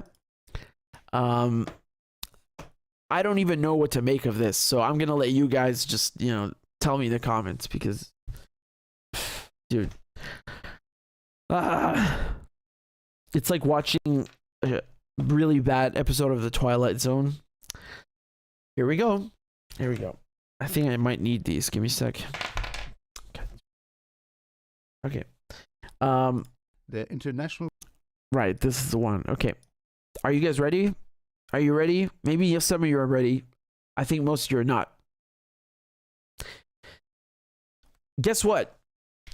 The International Criminal Court have issued an arrest warrant for the Russian President Vladimir Putin. This is not a joke, by the way. This is actually real. The International Criminal Court has issued 2 warrants of arrest in the Ukraine situation for Vladimir Putin, President of the Russian Federation, and for Maria Lvova-Belova, Commissioner of the Russian President for Children's Rights, for the alleged war crimes of deportation of children from Ukrainian occupied territories into the Russian Federation. This is an important moment in the process of justice before the ICC. The judges have reviewed the information and evidence submitted by the prosecutor and determined that there are credible allegations against these persons for the alleged crimes. The ICC is doing its part of work. As a court of law, the judges issued arrest warrants. Their execution depends on international cooperation. Okay, so let me explain this to you. First of all, where's your arrest warrant for George Bush or Tony Blair? Maybe you have a few spare forms lying around. You could, oblige us, please. Given that you care so much now. What about forced deportation of Palestinian children, right? Forced evictions in Sheikh Jarrah. This is ethnic cleansing. How come their paperwork all of a sudden is miraculously efficient, to the point, and ready to go? Arrest Putin. Let's go. We know what we want from him. And Netanyahu gets away with murder, literally. George Bush gets away with murder. Tony Blair gets away with murder. These people who have literally destroyed not just countries, regions, permanently. Iraq is still hasn't even begun to recover. Syria. What can I say? What can I say that I haven't already said, man? Again, they make me sound like a broken record, but this needs to be said because the ICC. Let me explain to you how the ICC works. Russia's not a member. Okay, the United States is also not a member. They don't have to be in order for the ICC to deal with them and prosecute them. The way this works is that either the just the victim in this, in any case, if they are a member of the International Criminal Court, basically they signed the Rome Statute, which is the basis for the ICC. Only the victim in the case has to be a member of the ICC for this to process to unfold. So I'm assuming, I'd wager I'm pretty right. Ukraine is a member of the ICC. I know Russia's not, and I know the United States are not. Now, I criticize them for that because, they want to play big boss. Why not join the ICC? You could even do it half-assed like the UK. So the UK, I'll get to that in a second. It's a farce. Anyway, they're not in the ICC, but they are. So now they're going to arrest Putin. Is that how this works? Well, look what Zelensky said. Today we have a significant decision of international justice in a case that has real prospects. The International Criminal Court has issued an arrest warrant for Russian President Vladimir Putin. This is a historic decision that will lead to historic accountability. The head of a terrorist state and another Russian official have officially become suspects of a war crime in the deportation of Ukrainian children, the illegal displacement of thousands of our children to the territory of the terrorist state. In the criminal proceedings being investigated by our law enforcement officers, more than 16,000 cases of forced deportation of Ukrainian children by the occupier have already been recorded, but the real full number of deportees could be much higher. To carry out such a criminal operation would be impossible without the order of the highest leader of the terrorist state.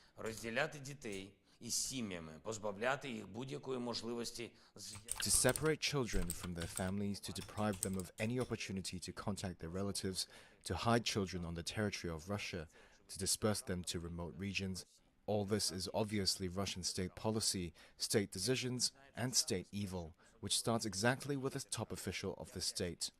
I'm grateful to the team of Prosecutor Karim Khan and the International Criminal Court, to everyone in the world who helps us fight for justice. I'm grateful for their integrity and willingness to bring those responsible to justice. Wow. All of a sudden they care about accountability and war crimes. Wow. Let's see what Lindsey Graham had to say. Are you familiar with the ICC arrest warrant being that was issued against Putin? Yes. Do you think that's sound?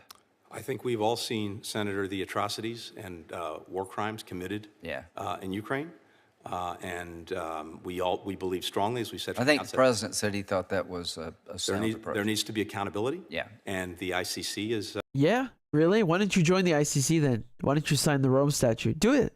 Do it. Come on. Let's get accountability, yeah? From your side, too. Go on.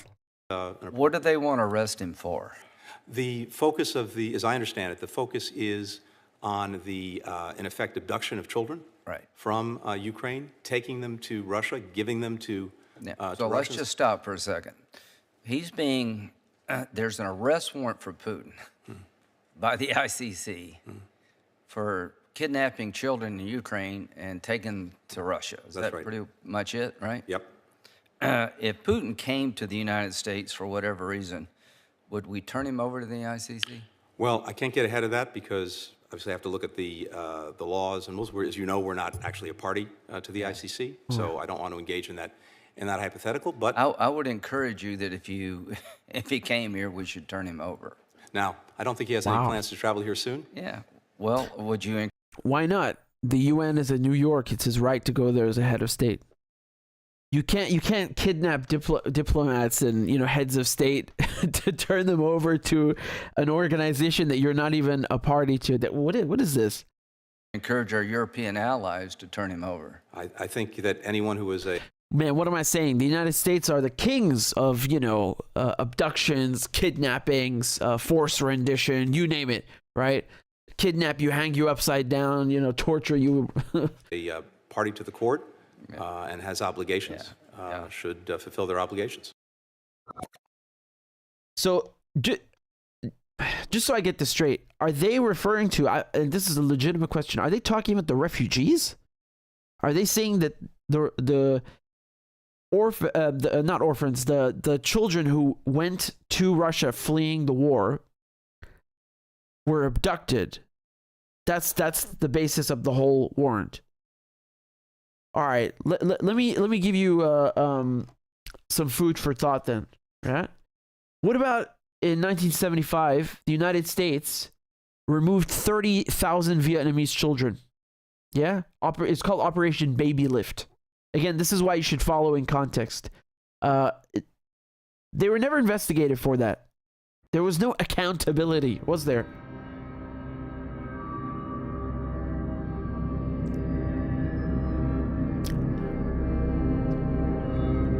I have directed that money from a $2 million special foreign aid children's fund be made available to fly 2,000 South Vietnamese orphans to the United States as soon as possible. It's okay, man. It was foreign aid, right? It's foreign aid. It's aid. It's democratic money. It's, it's not kidnapping if we do it.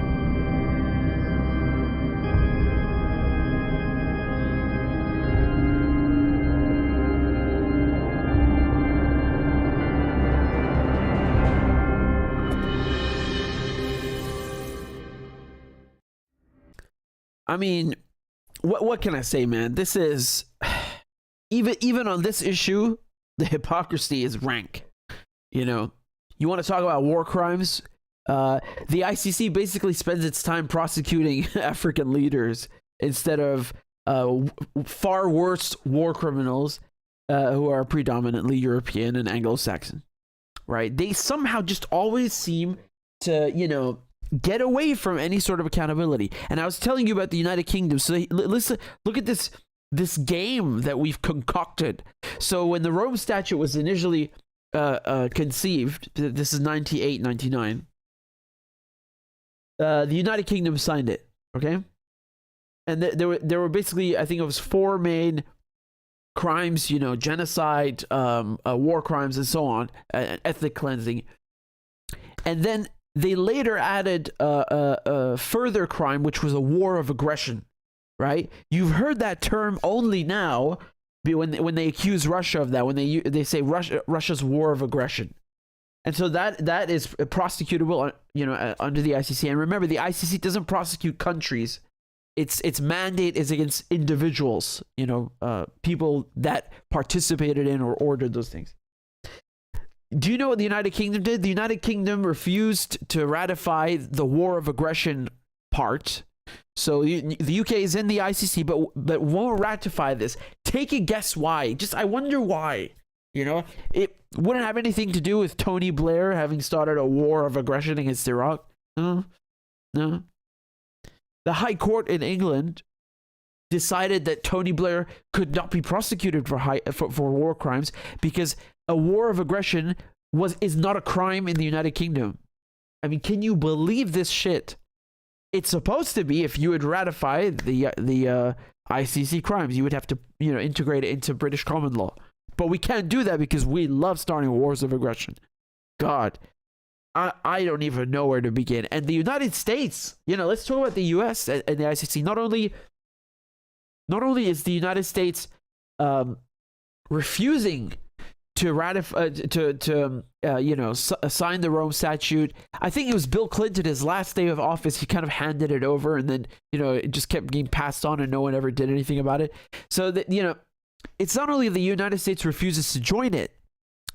The United States sanctioned, they punished, they targeted Fatou Bensouda, who is the chief prosecutor, because she was investigating U.S. war crimes in Afghanistan. So they fucking punished her and banned her from coming to the United States and froze whatever assets she had there. And they also did it to the head of the judiciary at the ICC. And now, all of a sudden, they welcome the ICC's warrant against Putin, and they would hand him over if he dares to come here. Look at this bullshit, man. Here's John Bolton, right? The United States will use any means necessary to protect our citizens and those of our allies from unjust prosecution by this illegitimate court. Illegitimate court. Illegitimate court. That's what he's talking about, the ICC, right? This is like 2-3 years ago. We will not cooperate with the ICC. We will provide no assistance to the ICC, and we certainly will not join the ICC. The ICC, John Bolton today said that the administration would sanction the International Criminal Court, which is a move that seems to be a reversion to sort of Bush-era policies. Is it fair to say that this administration is now shifting toward a more hardline stance toward the ICC? And if, in fact, it is so feckless, then why? She's basically saying, are we really neocons as well? Yes. Yes, you are. Is the U.S. so concerned? Certainly the president is committed to defending our national sovereignty and all of our security interests, which would include using any means necessary to protect our citizens, those of our allies, from unjust prosecution by the ICC. Their announcement that they would consider opening an investigation into, among other parties, U.S. soldiers in Afghanistan is a threat to American sovereignty. And if they proceed with that, then the United States... What the fuck? Afghanistan is in Afghanistan. When you murder people there, that's nothing to do with your fucking sovereignty. What like, look at this mental gymnastics. Like this is like a toddler English. I mean, like, there's no logic whatsoever or consistency. This is garbage. This is shit. This is verbal diarrhea. Our national sovereignty in Afghanistan, murdering people there. Listen, I want to tell you something. They not only sanctioned the ICC, there's a law in the United States. This is an actual law that Bush signed. And it's nicknamed the Hague Invasion Act because that's literally what it says. And she sort of hinted at it. You saw, you heard what she said, that we will do whatever, we will undertake any means necessary. They mean that. That includes invading the Netherlands if they ever prosecute an American citizen for war crimes. Maybe the Russians should just, take a page out of the playbook. They love this phrase, the playbook of the Bush administration, and they're all the same, really. And do the same. Maybe the Russians should pass a law and say if any Russian is ever taken to the ICC, Russia will invade the Netherlands, right? Why not? The Americans have a law like this, so why don't the Russians do it too, right?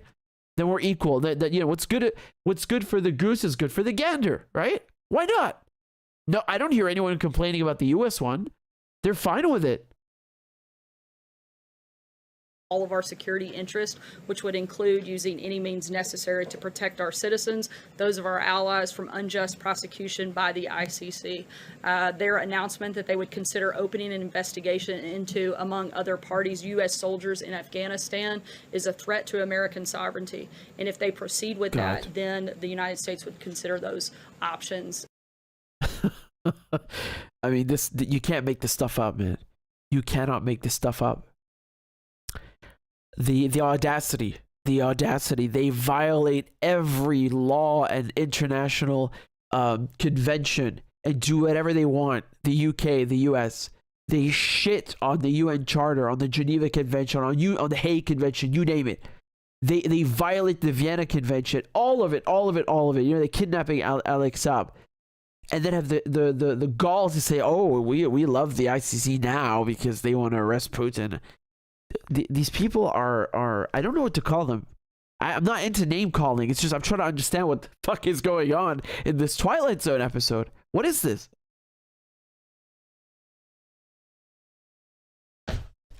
Dude, really? You're gonna start arresting presidents? We have a long line of American and British heads of state that should maybe, jump the queue and get up there first, since you want to work with the ICC now. Go ahead. Yeah, take Putin. But first take Blair and take Gordon Brown and all those pricks with you first.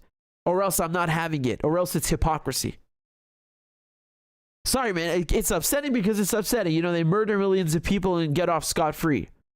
I mean, a war of aggression is not a crime in the UK. Shit, man. I should invade me some countries then. It's not a crime. Maybe I can invade Scotland or something. Look, actually, Scotland has its own legal system. It's England and Wales is whatever. It's a real it's a hot mess. But the hypocrisy is rank, and they got no moral or legal or any ground to stand on. It's shocking, especially someone like Lindsey Graham, who's God.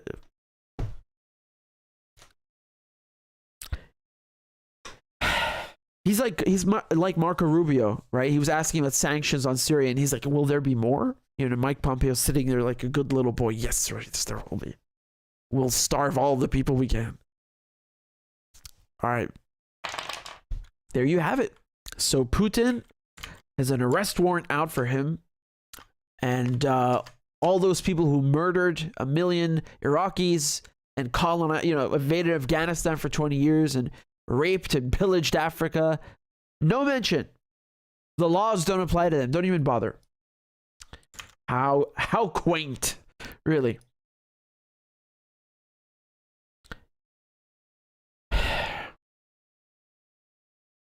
I'm serious. Maybe the Russians should make their own law, like the Hague Invasion Act. Why not? You just take inspiration from the Americans. Do the same thing. Maybe they should do that. I don't know. What do you guys think?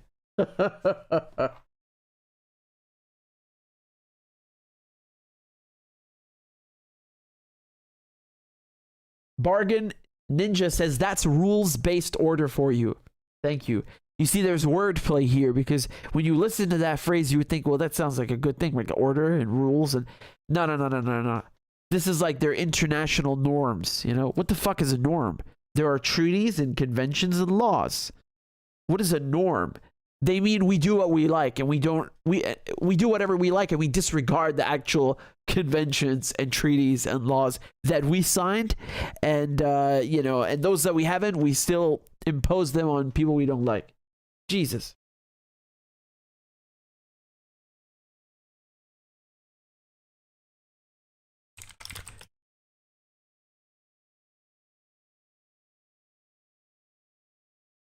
Well, that's it from Lindsey Graham. Let me check here. Give me a second. Andy and Anil, thank you so much for joining on Patreon. Let me play your crab dance. Let's go. Clap for that, you stupid bastard. And Corn Pop was a bad dude. And he ran a bunch of bad boys. Listen, fuckhead, you have fucking crossed the line, claiming I'm the enemy. You got that, you goddamn son of a bitch? I don't give a fuck what you think, bitch. Good morning. Sunday morning. Cut that bitch off. Thank you for Iron Dome, which is a technical marvel. والله انتوا كلاب بصراحة يعني. ماشي نشتغل عادي. We lied, we cheated, we stole. China. And you ain't black. There's always the macro and then there's the micro.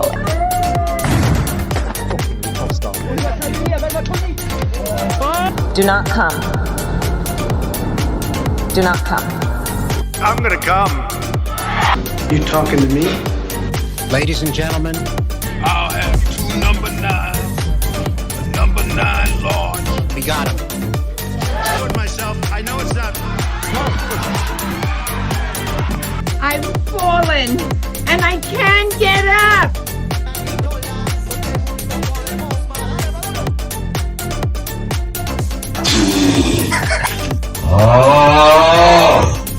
Disgusting! Why you texting? Why?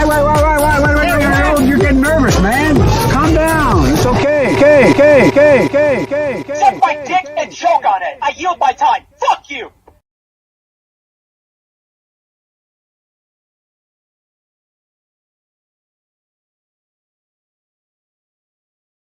My lovely ladies and gentlemen, thank you so much for engaging with me in this on this fine evening of war crimes and global suffering. If you would please indulge me for just a second. We need to hit this goal, and I really want to hit this goal. Look at it. We are somewhere. Claudia's giving me the new one, actually. She just gave me the new one, right? 684. 684. All we need are 16 people. Just 16 people. Come on, guys. To join on Patreon. We can do this. I believe in you. You got this. All right? Look at that. 684. We're almost there. We want to get to 700. All we need is 16 people to donate $1 a month or one. You better start donating rubles and renminbi with the way things are going. But seriously, I really want to get to 700 guys, because that's how you support this channel. And again, I'm not saying this because like, oh, you're gonna unlock some super deluxe ebook or something. No. Everything I do is for everybody, universal, everywhere. I want everyone to be able to access it. And if you are able, remember, if you are able to, times aren't exactly the best. We've talked about this. The cost of living crisis. What cost of living crisis, motherfucker? This is blowback from sanctions. Do you think we're stupid or something? The cost of living crisis. What prick at the BBC came up with this newspeak nonsense? Crisis? No, this is a self-inflicted gunshot wound, you lying bastard. This is blowback. Man, I'm gonna smash this keyboard, man. No, but seriously, it's so infuriating. Like this, it's literally newspeak. They come up with these bullshit terms to trick you into thinking that it just happened. There was a crisis that fell out of the sky, and now the cost of living has gone up. Not our foreign policies fucked us. Wow. And the worst part is millions. Literally millions of people. It's like they're in a coma, they're just not a coma. They're hypnotized. That's what I was trying to say. There's no brain activity. They're just following along everything that comes out of the goddamn television and the radio, blindly following this bullshit. This I guess it's cunningly ingenious. They've created a system where everyone believes something and they don't know why they believe it. And anyone who dares to get out of line is going to get attacked by the masses who don't know why they believe this, who've been brainwashed into believing bullshit that requires no critical thinking skills, no fucking reflection, no research, no reading, no nothing. Man, I'm frustrated. I really am. This propaganda, they talk about Russia this and Russia that. Dude, Russia couldn't dream of doing the level of propaganda that we have in the West.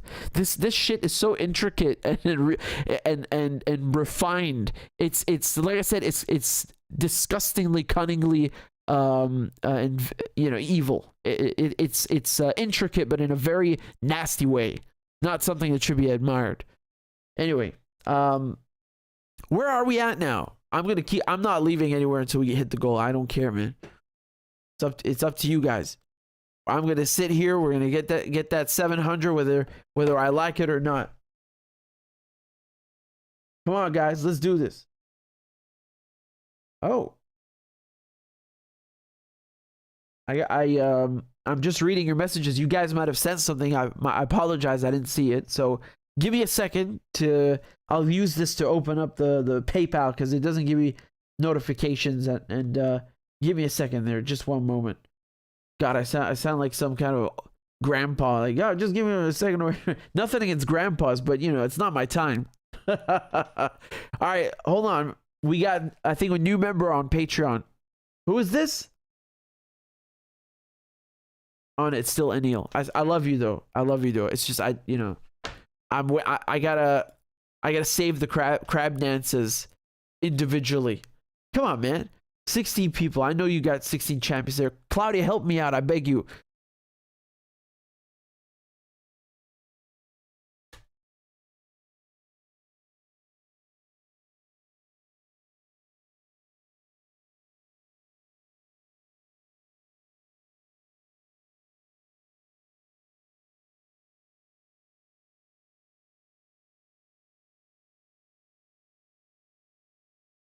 Oh, by the way, we said we'd do the emojis.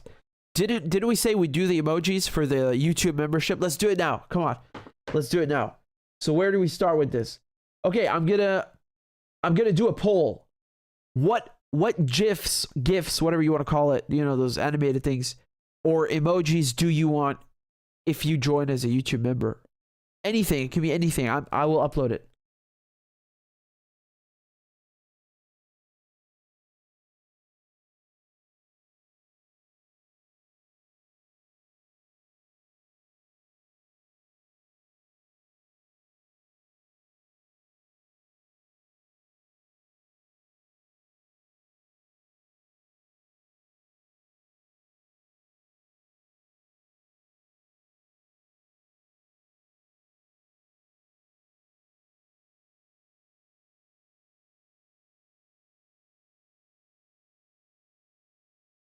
So we'll be right back and we'll do the emojis thing.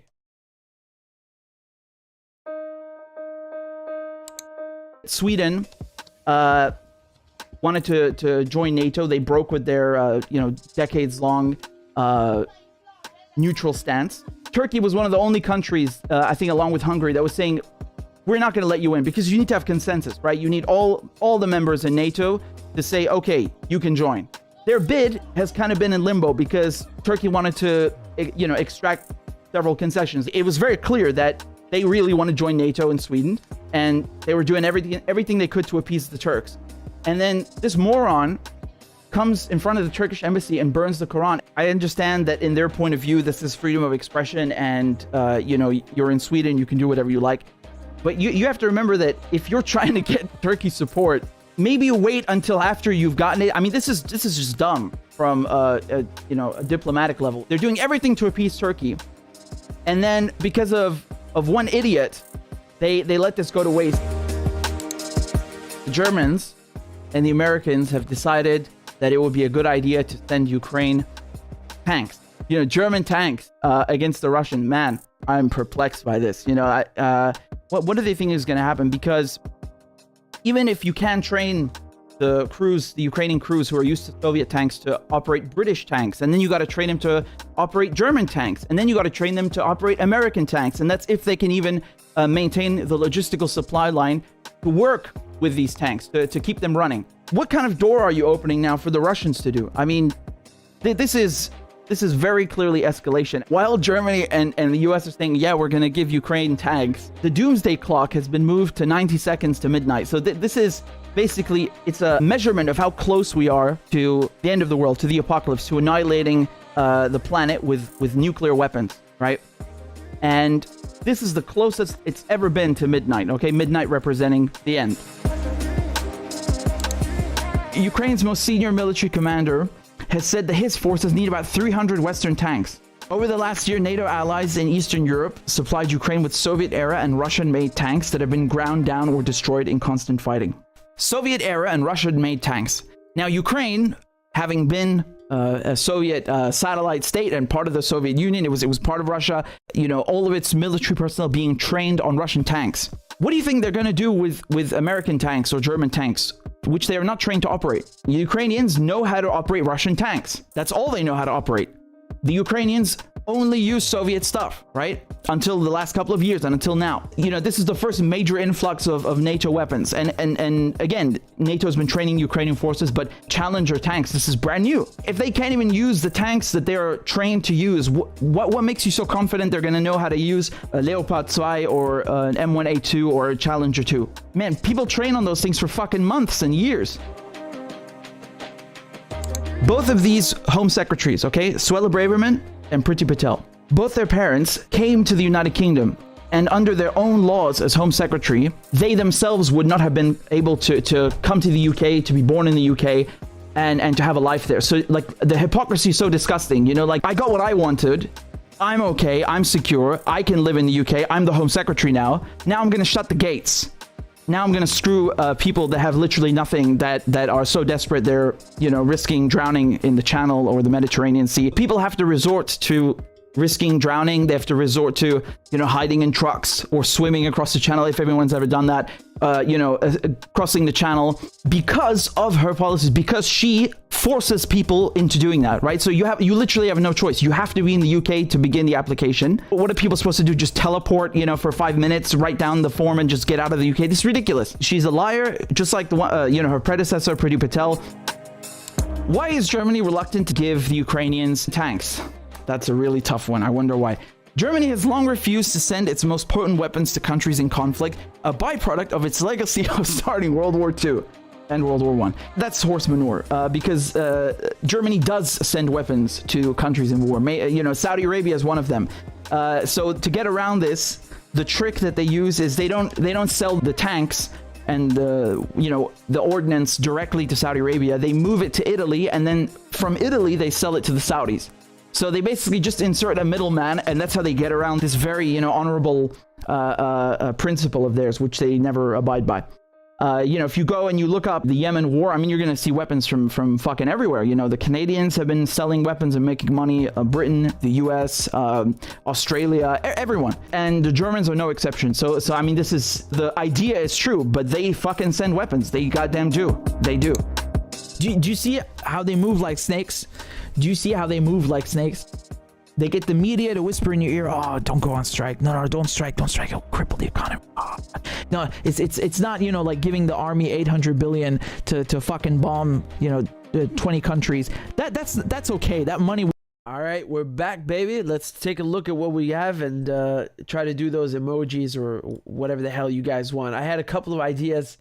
Sean, thank you so much for signing up on Patreon. I'll play you a crab dance in just a moment. Okay, guys, what should we do? Basically, my understanding is that if you become a member on YouTube, here on the channel, you get like these special emojis. I haven't defined any of them at all, so you need to tell me what to put in there. Hillary Clinton, you know, Henry Kissinger. What do you want? Monique says, I want to stop staying up so late, yet here I am. That's how it is, Monique. You know, I know you can't resist the show.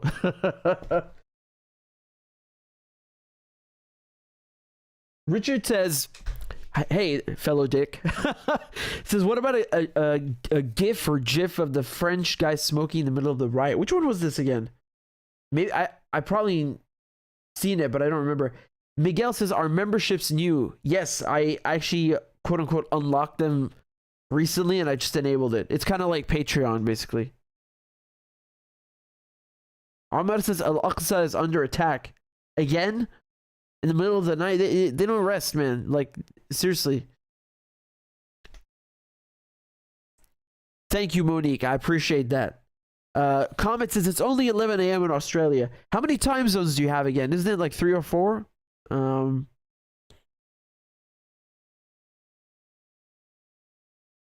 Susie Q says Putin and Erdogan eating ice cream like gangsters.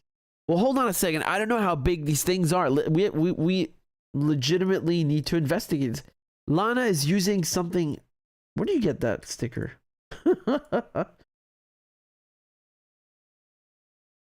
You guys are saying Putin emoji. Well, what, you know, which one? There's so many memes of him on a bear. Like, what do you want? Letty says, I'm wasting precious free Apple TV Plus hours to watch Richie, and he didn't even want to wish me happy birthday. I literally did an hour ago. You were not listening. That's very naughty of you. Big Bowser says, I'm out of weed waiting for the next crop.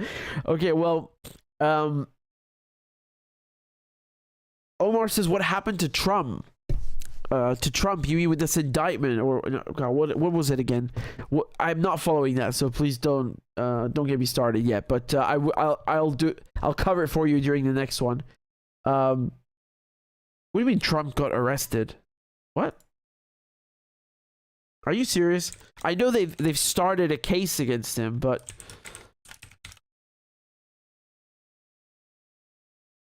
you must be joking. What the fuck?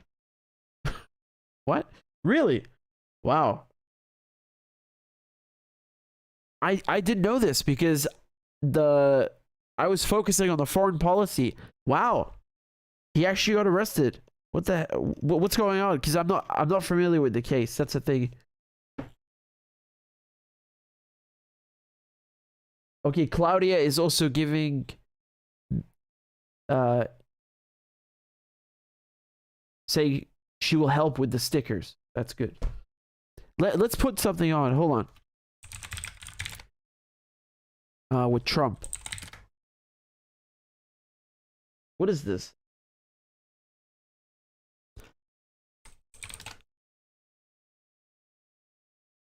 God, if they put on MSNBC, they'll be salivating, you know, of course.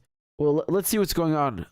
With great specificity, how you got to the conclusion, what evidence you have, who your witnesses are, and what it is that they said. It gives more flesh to what an indictment has, and it gives the public much more information. That's not typically something that you see at the state and local level. However, it is something you see very commonly at the federal level. So it would be somewhat unusual for DA Bragg to do that in this type of case. But I do expect that it's possible because it's the only way that he's going to be able to safely talk about anything related to the case in the media. As you know, he has a press conference that's scheduled later today. And so any questions that he may have about the charges, he can easily refer people to the public indictment, which is a publicly filed document where the information is already there. So he's not giving away any secrets by having a speaking indictment that allows the public to really understand how he put this together. So this is not just a former president. This is someone who is running for office again, which begs a lot of questions about First Amendment rights and freedom of speech. It's highly unlikely, I guess, we'd see any sort of gag order issued by the judge here. But I guess the judge perhaps could issue some sort of warning to the former president about what he can say moving forward. Is that a possibility? If so, what could that warning look like? Well, Joe, I fully expect that today there will be some sort of warning given to Donald Trump about how he chooses to use his social media platforms and speak publicly. I don't think that we're looking at a gag order just yet, but we could get there if he continues to sort of ignore or blow off any sort of admonishment or warnings that are given early from the judge. I think the contours of what that will look like are very interesting because as we saw with the judge's order from yesterday talking about media presence in the courtroom, it's very clear that he understands that there's a balance of interest here. There's the public presence in the courtroom. It's very clear that he understands that there's a balance of interest here. There's the public's interest in knowing what's going on, and the media's interest in knowing what's going on and having this occur in open court without cameras and video recordings. There's Donald Trump's interest as a defendant to be entitled to a fair trial, and as you already talked about, his First Amendment interest. And then, of course, there's the interest of the DA's office that they don't necessarily need to be prejudiced in a way that makes it more difficult for them to meet their burden. So the judge has already demonstrated that he can balance these interests in one space, even though they're competing. And I expect that any conversation about a gag order will be delayed, but will not come without a warning, which we might see today. All right. Thank you so much. We appreciate your expertise. So much information, and you are brilliant. We appreciate you being here. Former Brooklyn, New York prosecutor Charles Coleman, thank you. And he's sticking around. We're going to have much more coverage of Trump's arraignment coming up on NBC News Daily. That's coming up right after this short break. This is what it looks and feels from the storm zone. The bigger piece to the puzzle. Here's some of the stories we're watching tonight. Many of whom were taking pictures of Trump.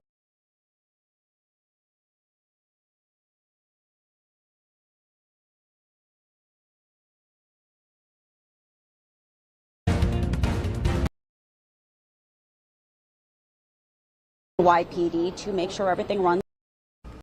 Oversaw the false recording of his reimbursement payments to Cohen as legal.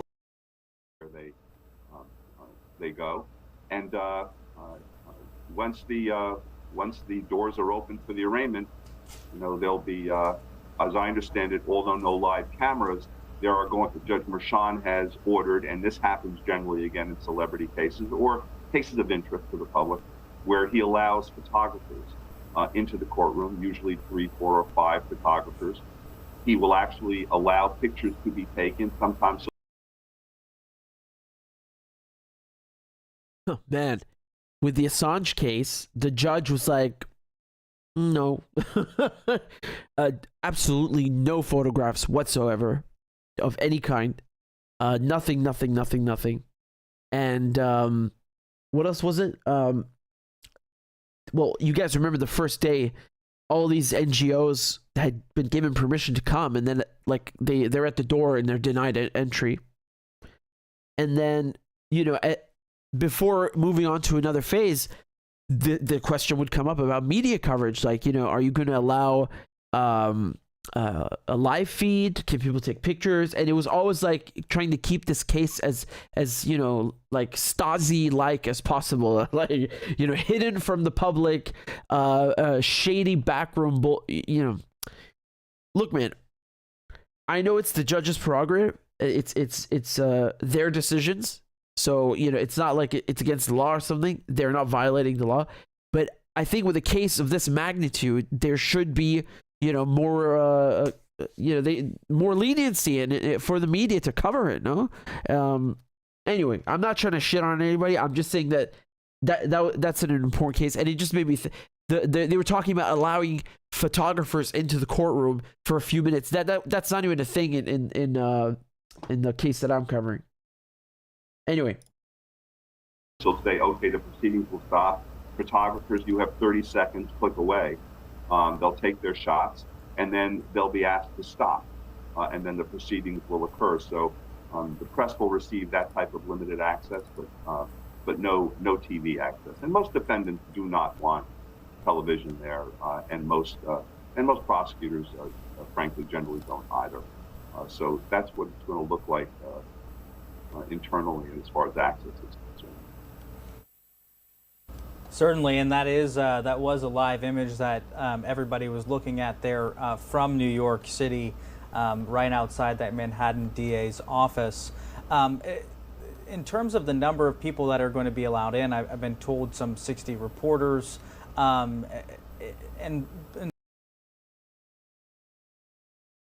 60? Wow. I'm not used to that. In terms of blocking off the building, having less folks from the public, obviously a bit of a spectacle here. But in terms of safety, I imagine that New York City police seem to have it pretty locked down, fairly tight. Yeah, Mayor Adams, you know, he went on the news yesterday and he said, you know, don't make any trouble. I can assure you that the police department is on high alert. And yo, guys, Lennon, thank you very much for the donation. Lennon said, thank you for your work. I don't have time to do this research on my own, and you help keep me informed. Thank you very much. I appreciate that a lot, and that, you know, your words really make me happy. I appreciate that, Lennon. Thank you. They will be acting, you know, legally but aggressively in order to prevent any type of activity that they deem to be a security risk for either Mr. Trump or for Mr. Bragg or for any of the prosecutors that are involved in the cases. Yeah, they're all ready to go on this. What's really going to be interesting is kind of what the charges are. We've all been guessing, we've all been surmising, we all have a pretty decent idea, we think, based upon what Mr. Cohen's public statements have been, based upon what his lawyer's public statements have been, and based upon what Mr. Trump's lawyer's statements have been. But nobody really knows. okay, can I be honest? I really just don't care enough about Trump. You know, I think the reason they're, well, you know, I'm not talking about Fox necessarily, but, you know, there are people who've been salivating, dying for something like this to happen, like for Trump to be arrested. And I mean, these people are not much different from Trump. You know, it's just, again, it's like this, oh, we're the DC elite and you're from New York. You're not from the same circle. Anyway, you know, I'd like to see, for example, some compensation, you know, it's not even enough, but some kind of due process for him murdering Soleimani. He fucking murdered someone, man. You drone strike someone, and then he used the AOMF. Shit, man, I was supposed to cover that. Hold on, let me do it right now. Let's talk about it. Trump used the 2002 AOMF, which is like this Congress, you know, this piece of shit paper that Congress gives itself to invade other countries, you know, like so they feel good about themselves. And Trump quoted that for the justification why he murdered Soleimani. What does Soleimani have to do with that? Like, he thought that, oh, because he was in Iraq, he could use the Iraq AOMF. What? You know, it's a carte blanche. You can just use it for whatever you want, as usual. Man. All of the charges. We all know what some of them are because we just know from experience what these types of charges will be. But it'll be interesting if it's much more broad than we expect. Is it going to be involved conduct that no one's thinking about? It's going to be extremely interesting on that point as to what the exact charges are going to be. And I imagine really every aspect of this case will be scrutinized, from the charges itself to the defense by former President Donald Trump's attorneys. Absolutely. I mean, I know that the lawyers have already met with the DA's office trying to prevent the indictment. And in doing so, they do what all good lawyers do, which is they make legal presentations as to why the indictment shouldn't be brought, even if you think you can bring it because there's legal insufficiencies here that are going to embarrass your office. They just don't have the case. What are you doing?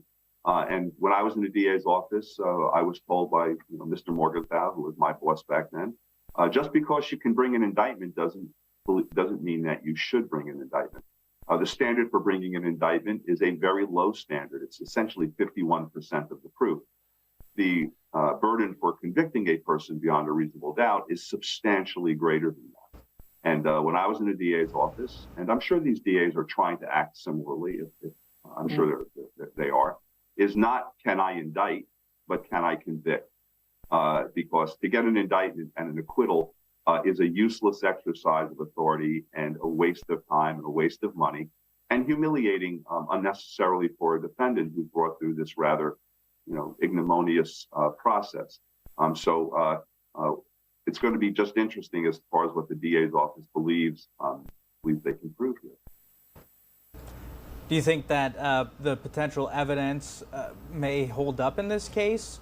That we could potentially see, legitimate prosecution of the former president? Well, that's another very interesting question. I think what may turn out here, and I'm reading tea leaves, and I knew the answer. I'd be playing lotto right now, not be talking to you. So I'm giving you some intelligent guesswork. It may very well be that we're going to have an indictment out of Georgia. It may very well be that there's going to be an indictment from the DOJ regarding the documents that they're claiming Mr. Trump didn't turn over. There could be charges emanating out of the January 6th investigation. So Mr. Trump is looking not only at these criminal issues, but there's also these. Hold on a second here. They're saying that one of the potential issues that they're going to flog him with is these classified documents that he. I mean, look, from my understanding, every president takes, they take a few of them, and if I were president, I might do the same thing. But we're dreaming here, or we're speculating rather. My point is that I don't think it's going to be that one. And again, I'm just speculating. I'm guessing because, I feel like they want to hit him with harder things, right? And those documents, like I said, hasn't Biden been caught with them by the FBI? They searched his home recently. I covered it. It's just so much shit happened. I feel like it might be a bit more difficult. I don't know. What do you guys think? Tell me in the comments. Like, what do you think it's going to be?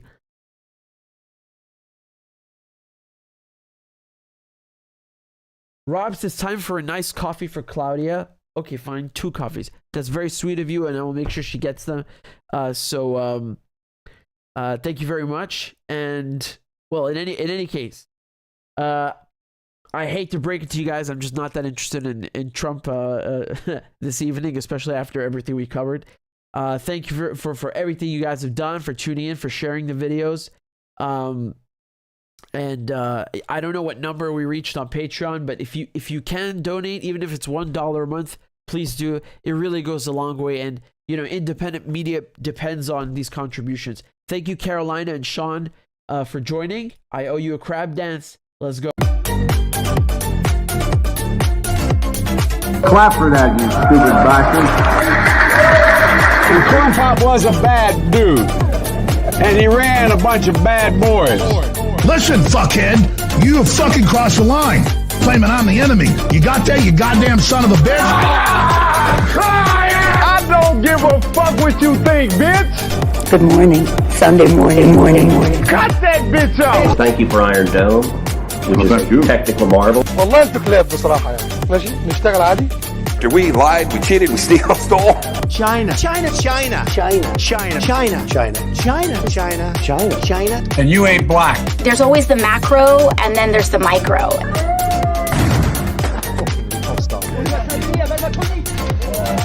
Do not come. Do not come. I'm gonna come. You talking to me? Ladies and gentlemen, I'll have 2 number 9s. Number 9 large. we got him. I told myself, I know it's not. I've fallen and I can't get up.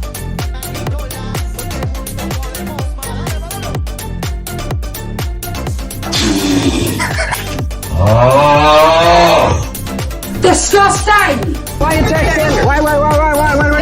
You're getting nervous, man. Calm down. It's okay. Suck my dick and choke on it. I yield my time. Fuck you!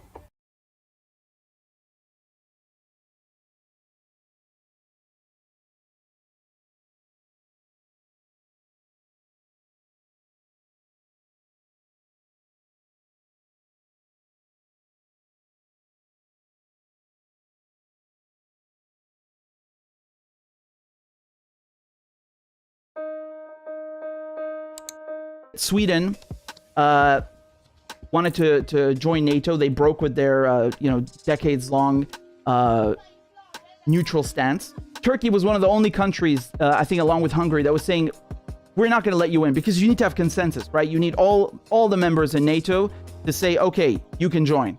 Their bid has kind of been in limbo because Turkey wanted to, extract several concessions. It was very clear that they really want to join NATO in Sweden, and they were doing everything they could to appease the Turks. And then this moron comes in front of the Turkish embassy and burns the Quran. I understand that in their point of view, this is freedom of expression, and you're in Sweden, you can do whatever you like. But you have to remember that if you're trying to get Turkey support, maybe wait until after you've gotten it. I mean, this is just dumb from a diplomatic level. They're doing everything to appease Turkey, and then because of one idiot, they let this go to waste. The Germans and the Americans have decided that it would be a good idea to send Ukraine tanks. German tanks against the Russian. Man, I'm perplexed by this. What do they think is going to happen? Because even if you can train the Ukrainian crews who are used to Soviet tanks to operate British tanks, and then you got to train them to operate German tanks, and then you got to train them to operate American tanks, and that's if they can even maintain the logistical supply line to work with these tanks, to keep them running. What kind of door are you opening now for the Russians to do? I mean, this is very clearly escalation. While Germany and the US are saying, yeah, we're going to give Ukraine tanks, the doomsday clock has been moved to 90 seconds to midnight. So this is basically, it's a measurement of how close we are to the end of the world, to the apocalypse, to annihilating the planet. Yo, I just realized the sound wasn't on. I didn't get to say goodbye properly. Damn it, man. Thank you guys so much. You guys are gems. I love you. Thank you for tuning in. Hit the bell icon so next time I go live, you actually know that I'm live and you don't miss the show. But of course, as always, you can rewind it if you want to. And thank you all for tuning in. Take care, ma'asalami, and bye-bye. Sweden wanted to join NATO. They broke with their decades-long neutral stance. Turkey was one of the only countries, I think, along with Hungary, that was saying, we're not going to let you in because you need to have consensus, right? You need all the members in NATO to say, okay, you can join. Their bid has kind of been in limbo because Turkey wanted to, extract several concessions. It was very clear that they really want to join NATO in Sweden, and they were doing everything they could to appease the Turks. And then this moron comes in front of the Turkish embassy and burns the Quran. I understand that in their point of view, this is freedom of expression, and you're in Sweden, you can do whatever you like. But you have to remember that if you're trying to get Turkey support, maybe you wait until after you've gotten it. I mean, this is just dumb from a diplomatic level. They're doing everything to appease Turkey, and then because of one idiot, they let this go to waste. The Germans and the Americans have decided that it would be a good idea to send Ukraine tanks. German tanks against the Russian. Man, I'm perplexed by this. What do they think is going to happen? Because even if you can train the Ukrainian crews who are used to Soviet tanks to operate British tanks, and then you got to train them to operate German tanks, and then you got to train them to operate American tanks, and that's if they can even maintain the logistical supply line to work with these tanks, to keep them running. What kind of door are you opening now for the Russians to do? I mean, this is very clearly escalation. While Germany and the US are saying, yeah, we're going to give Ukraine tanks, the doomsday clock has been moved to 90 seconds to midnight. So this is basically, it's a measurement of how close we are to the end of the world, to the apocalypse, to annihilating the planet with nuclear weapons, right? And this is the closest it's ever been to midnight, okay? Midnight representing the end. Ukraine's most senior military commander has said that his forces need about 300 Western tanks. Over the last year, NATO allies in Eastern Europe supplied Ukraine with Soviet-era and Russian-made tanks that have been ground down or destroyed in constant fighting. Soviet-era and Russian-made tanks. Now, Ukraine, having been a Soviet satellite state and part of the Soviet Union, it was part of Russia, all of its military personnel being trained on Russian tanks. What do you think they're going to do with American tanks or German tanks, which they are not trained to operate? The Ukrainians know how to operate Russian tanks. That's all they know how to operate.